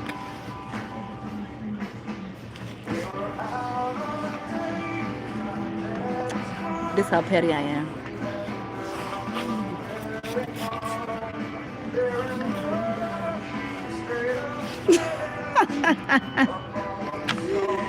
Ooh, I ain't got time for that. Yeah, we're gonna spread down. Spread down. All right, then I need some Lysol, some disinfectant spray. All right, let's see. I got to look. I got to go pay the water bill. I done went past what I was supposed to be going past. I went past it, babe.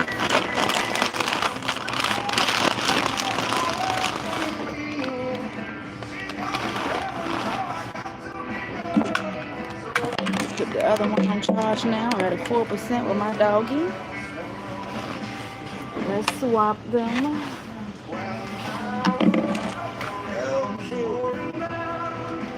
I'm still tripping at me this morning though. Looked at the weather. Weather said what it was, but you can't always depend on it. But you gotta start. You gotta depend on it. My stuff is wet, so I'm trying to think whether or not I should go to the laundry. I don't know if I should go to the, and Lord, it's still getting down. I don't know if I should go to the laundry mat or not to dry it. I don't know. I think I do still got some money on my card for the laundry card. I do believe so. I'm gonna get that line to it. We're gonna pop stuff.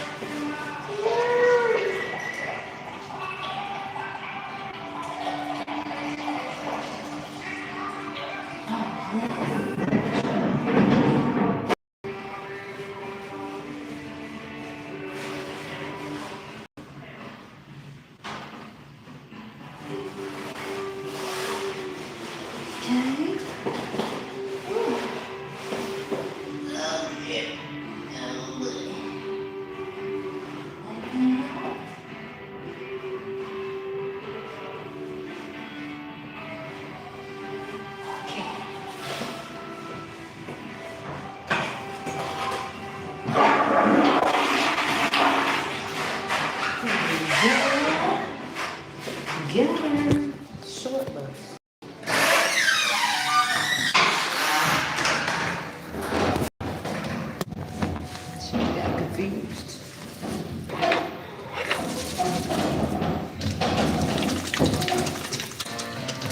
Oh, baby, I want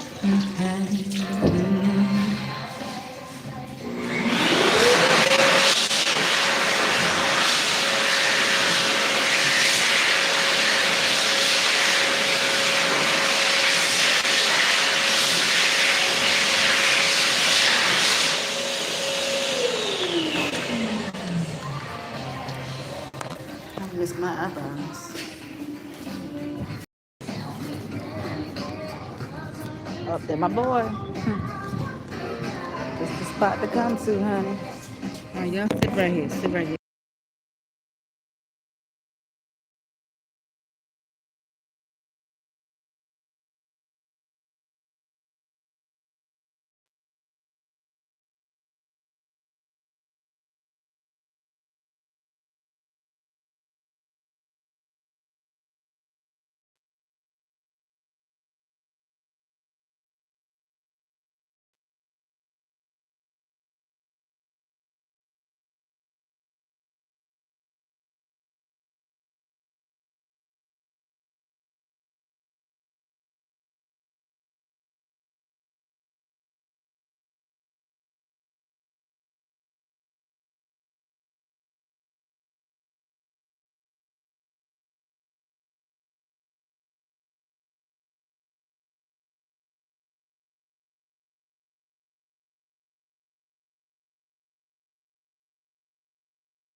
I had to do it. I had a feeling. I had to go on my gut. And she likes me. She likes me. She's playing hard to let. But she likes me. She likes me. I can feel that look in your eyes. She's playing.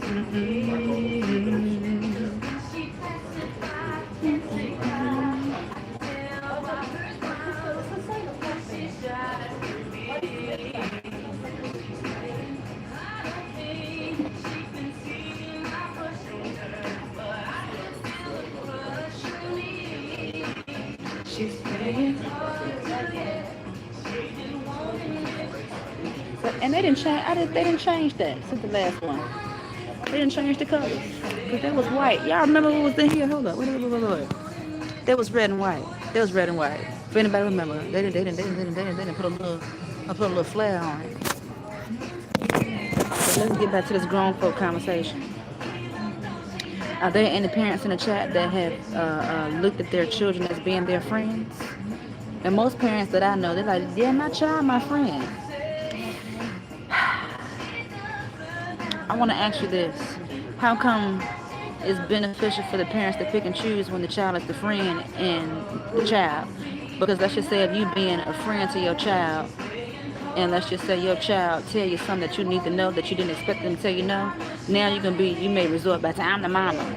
You should have been the mom in the first place because you should not be a friend. That's an authority boundary. If you want your child to respect you, you need to be a mother or a father, be that parent. Because how can you, I get you can be cool with your children, but to say a friend, I just disagree. I know if I had kids, no, baby, we're not friends. We cool. You a cool individual, but I know my role here. And I can't be your friend. That's just me. I'm different. But y'all making fit. Now I'll give opportunity if anybody want to teach me something that I may need to know. How can a parent be a friend to their child? Because I don't see how it's going to work. Because there's going to be a time where you're going to pick and choose. No, I'm not one of your little friends. But I thought you just said we was friends. Okay. I'm stepping outside of my child boundary by being honest with you. Well, your real friends, they're not telling you what you need to know. But I'm your child and I love you. We're going to tell you, I need to tell you the truth. And I hope that you understand it. Let me try to correct my tone at least. Maybe it's the tone that's deterring the message. It's just a lie.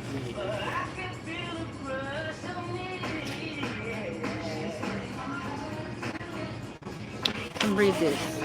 I felt undone by the night's exchange with my father, as undone as I had been this day years before when I first began to understand that it was not only his work that kept him on the Langhorne campus long hours.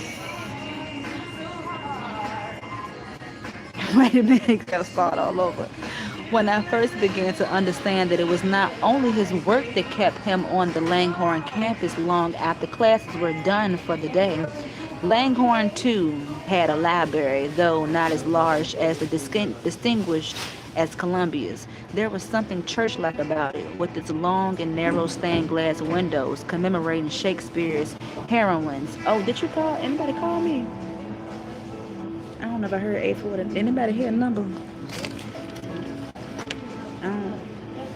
No, because they're going to call them multiple times. Let's see. Let's see. Blah, blah, blah, blah. Commemorating Shakespeare's heroines and playing Bridget, da, da, da, da. I, too, went there to fill in the gaps in my public school education with ambitious social studies projects and papers on Conrad and Midvale. Criticism. I don't know what brought my father to the library one afternoon when I was working there. At the table with I don't know what brought my father to the library one afternoon when I was working there at a table with a gaggle of girls doing a group project deconstructing T.S. Eliot's four quartets. But I heard him clearly once he had stalked down the center aisle and into the stacks. The divine Professor G once said, "And who is it now?" said another, "since his teaching assistant went to Kobe." And I do. She right. Get together. And I do. Hold up. Oh, since his teaching assistant went to Kobe. And I do him, said one of the curly black haired girls with a big gap between her teeth in the front. No, they squealed, and a boy scratching away at the legal pad with a stack of reference books in the front of him turned to glare at them. "He's old, he's married, he grades so hard," they whispered. "He's my father," I thought to myself. I could imagine the man he was to them because I had seen that man myself, though rarely at home, where it occurred to me He rested up for hard work of becoming that George Golden, the lover, the dazzler, the charmer. I find it difficult to talk about my father's charm today without reducing it to something akin to a snake in a basket and a faker with the flute. Okay, with the faker with the flute, talking about it in a way you talk about drinking when you've been sober for years and all you can remember about a beer is what it was like to wrap your arms around the toilet at 3 a.m. One thing that I don't like about drinking, honey, when I didn't used to know my level when I was hanging with my white friend, talk about throwing up. Now I had some throw ups, but it was like, oh my God, I don't want to drink no more for real. Then I had them throw ups where I had to get it out and I could keep going again. But when you gotta hold a bowl and literally, that's a terrible feeling. Why do we do that to ourselves if we ever done it to ourselves? It is nothing fun about it to me. And then like, I'm not drinking no more. And then next weekend, here you go, drinking again. Same thing again. See, you just, it's not a mistake. There we go. All right.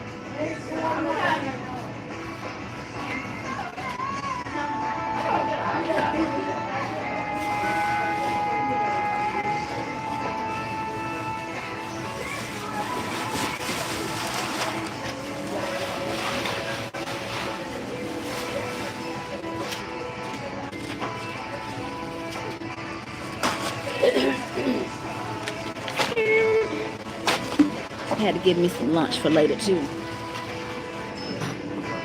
Going in with this. I'm right near the door, so it's cold when these folks keep walking in and out. 99 cents. Oh Lord, I'm putting my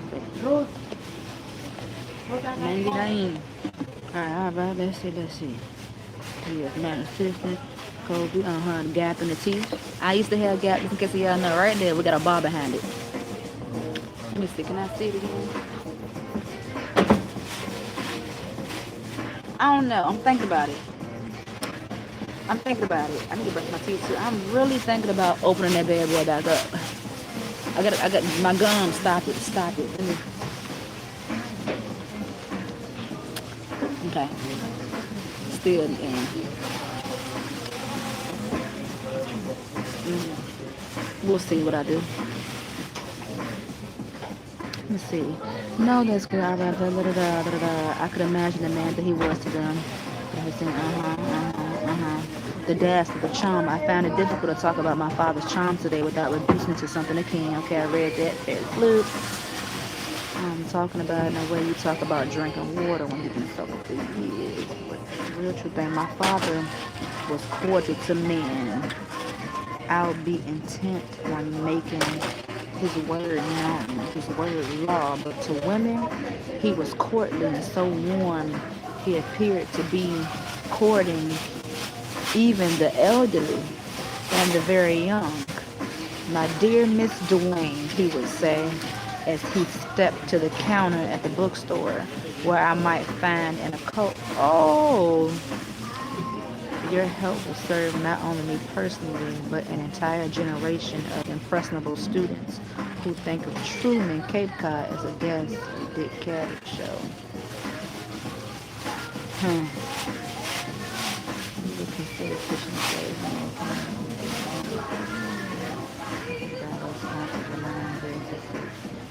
Dwayne, sophisticated woman, a widow of a former State Department official who remarried and moved to the country from an apartment on one of the museum blocks of Fifth Avenue, but she was helpless before the string of pleasantries that my father could pour from a fridge. I had watched her.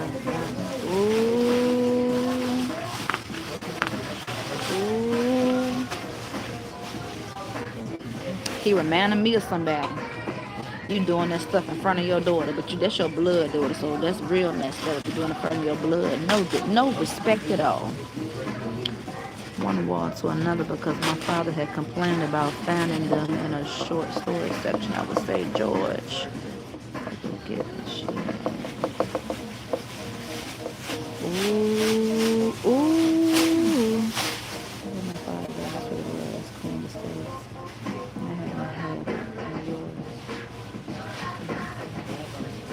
They was messing with one another. Somehow, I ain't gonna say it was sex, but they was may have been companions. See, he did it with me too. When he remembered, although never once after I had see if they would have he taught 8% even before bed when we were living in a small two-bedroom apartment. My mother made those nightgowns. I cannot for the life of me find a decent nightgown for a little girl. And she was so A is for apple. Oh.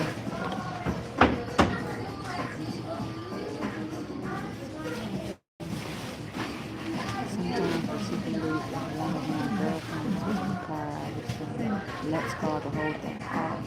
Or the sex slightly dirty minutes. Sam was not being drugs, of course.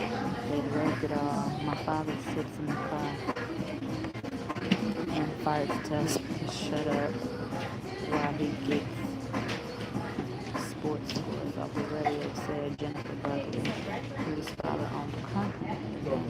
Your father knew one day that I was wearing Giorgiano's speech for the contest, but a man who can identify for him. Oh, see, he was really one of them. But a man who can identify perfume on the 11th grader. Oh, ho, ho, ho, ho. But a man who can identify perfume on an 11th grader sitting in the back seat of his car may have certain shortcomings as a father. You darn skippy he do. One night in December, home for Christmas, my first year at Harvard, I went to his office, high in one corner of the old limestone building that houses the English department had in classes. Ooh.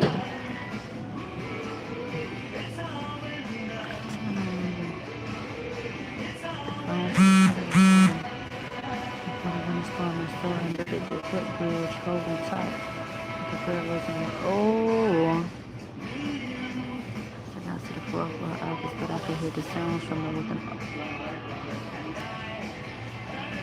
Hold up. Wait a minute. Hold it. Okay. Hold up. Grandma Nina had called him. Hold on. Let's go back. Let me see. But a man who can identify perfume on an 11th grader sitting in the backseat of his car may have certain shortcomings as a father. One night in December, home for Christmas, my first year at Harvard, I went to his office, high in one corner of an old limestone building that houses the English department of its classrooms. Grandma Nina had called from Florida, telling my mother in Polish that Grandpa had a stroke and that the doctors believed he was going to die. The phones at the college were out of order because of a winter ice storm. Some cables down, and so I took the footbridge, holding tight to the railings as the wind made the walkway sway, trying not to look at the cold river below, the water high on its banks. The guard waved me through, and when I got to the fourth floor, the office door was closed, but I could hear sounds from within, moans, the thump of the old spring on my father's shabby leather couch. God, Beth, I heard. Even through the closed door. Jesus Christ, Beth. Beth was the name of a fierce feminist American history professor who was visiting from Rutgers. This is so banal. B-A-N-A-L. I thought to myself, using one of my father's favorite words, so banal. People do this all the time. Carefully and quietly, I took a sheet of stationery from the desk of the department secretary and wrote, "Your wife wants you." But I stood there and listened for a long time before I slid it under the door. Even now, all these years later, it gives me a sick feeling to think of it. I don't know whether my father knew I knew.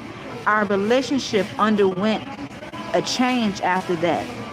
I was less supplicant, more judge, and I was a person who, when called upon to judge, always judged harshly. A girl once dropped out of our creative writing seminar at Harvard because we had read because we had to read aloud and then talk about one another's work.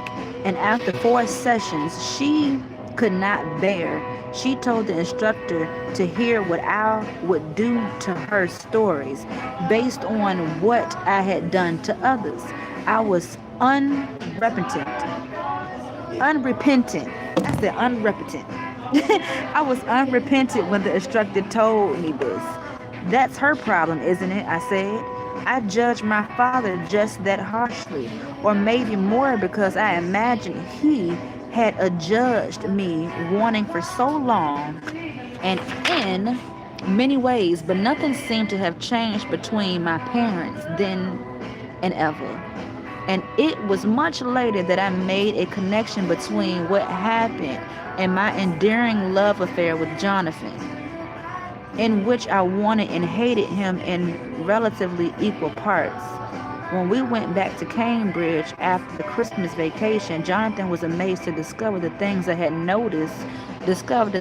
decided to do when we were in bed together. And not just in bed, I had once slid my hand into his lap and inside his fly during an art history lecture, an explication of the Arnolfini wedding portrait. Those two-way-faced people in elaborate robes preparing for a tedious eternity together. It is amazing to me now how far I was willing to go to mimic my father. Let me just say this that don't nobody know. Most children are like their father. The girls are like their father. They may get some for their mama, but you are your father's child. Let's just keep that in mind. Let me see. It would be an interesting case for any psychiatrist. We never spoke on what happened, my father and I. The closest we ever got was when I came home 6 months later after summer vacation. I told my father of an encounter I had with a professor at the Harvard Graduate English Department who was also a novelist of some note. After I sent him some stories of mine, he had not liked the stories. I could tell by his careful and rather empty comments, although he had told me he had never seen brown eyes quite as dark as mine, really truly black. He fake marveled. I never knew after only, I don't like that. When was this written? 1994. I gotta make sure, because I ain't that slow. 19 copyright. At least it was copywritten in 1994. Yeah.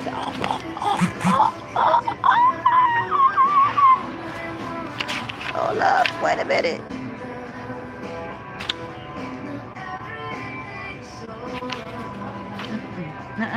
Hold on. What was we at? Okay, right here. Thank the Lord for that. Hold on. Harvard Graduate is the kind of what is this? Wait a minute.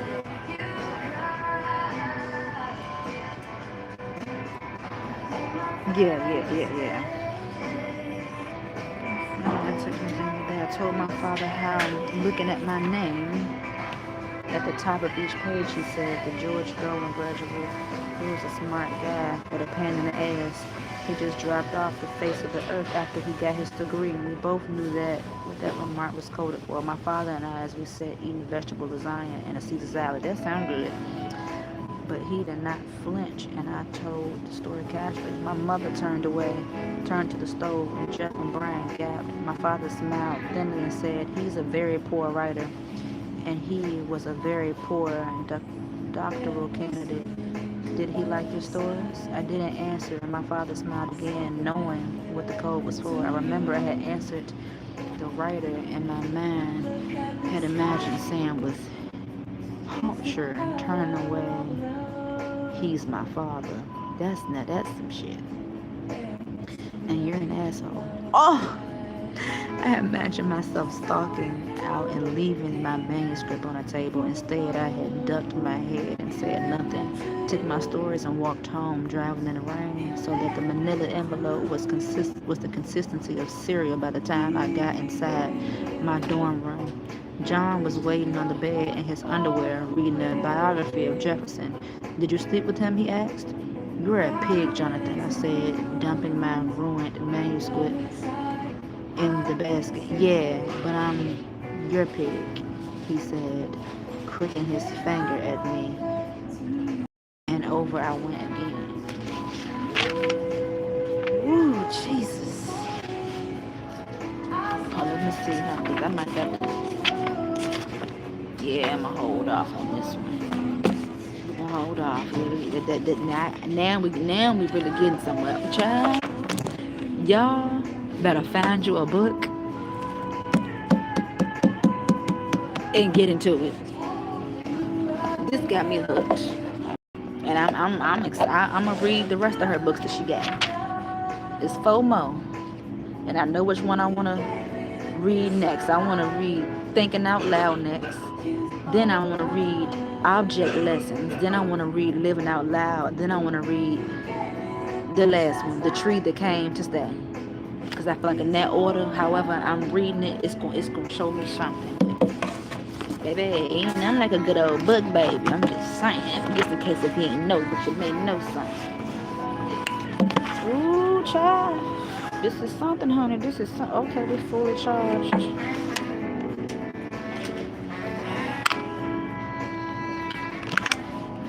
Right now. Put this there. Jesus, let it hold on.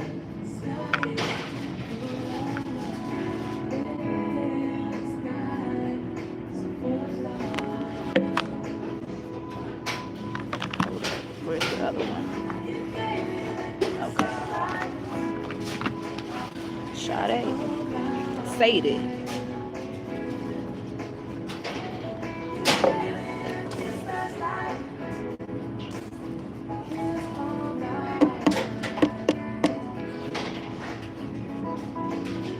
I need to go ahead and become a McDonald's rewards member.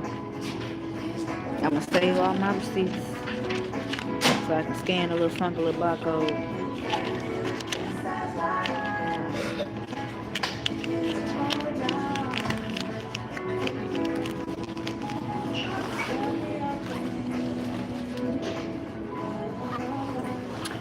Alright, y'all, so it's been a tough 4 hours. We've been here. I'm gonna say thank you to those who been here, and I'm gonna see you when I see you, baby. Have a great, blessed, and safe day. Stay prayed up, honey.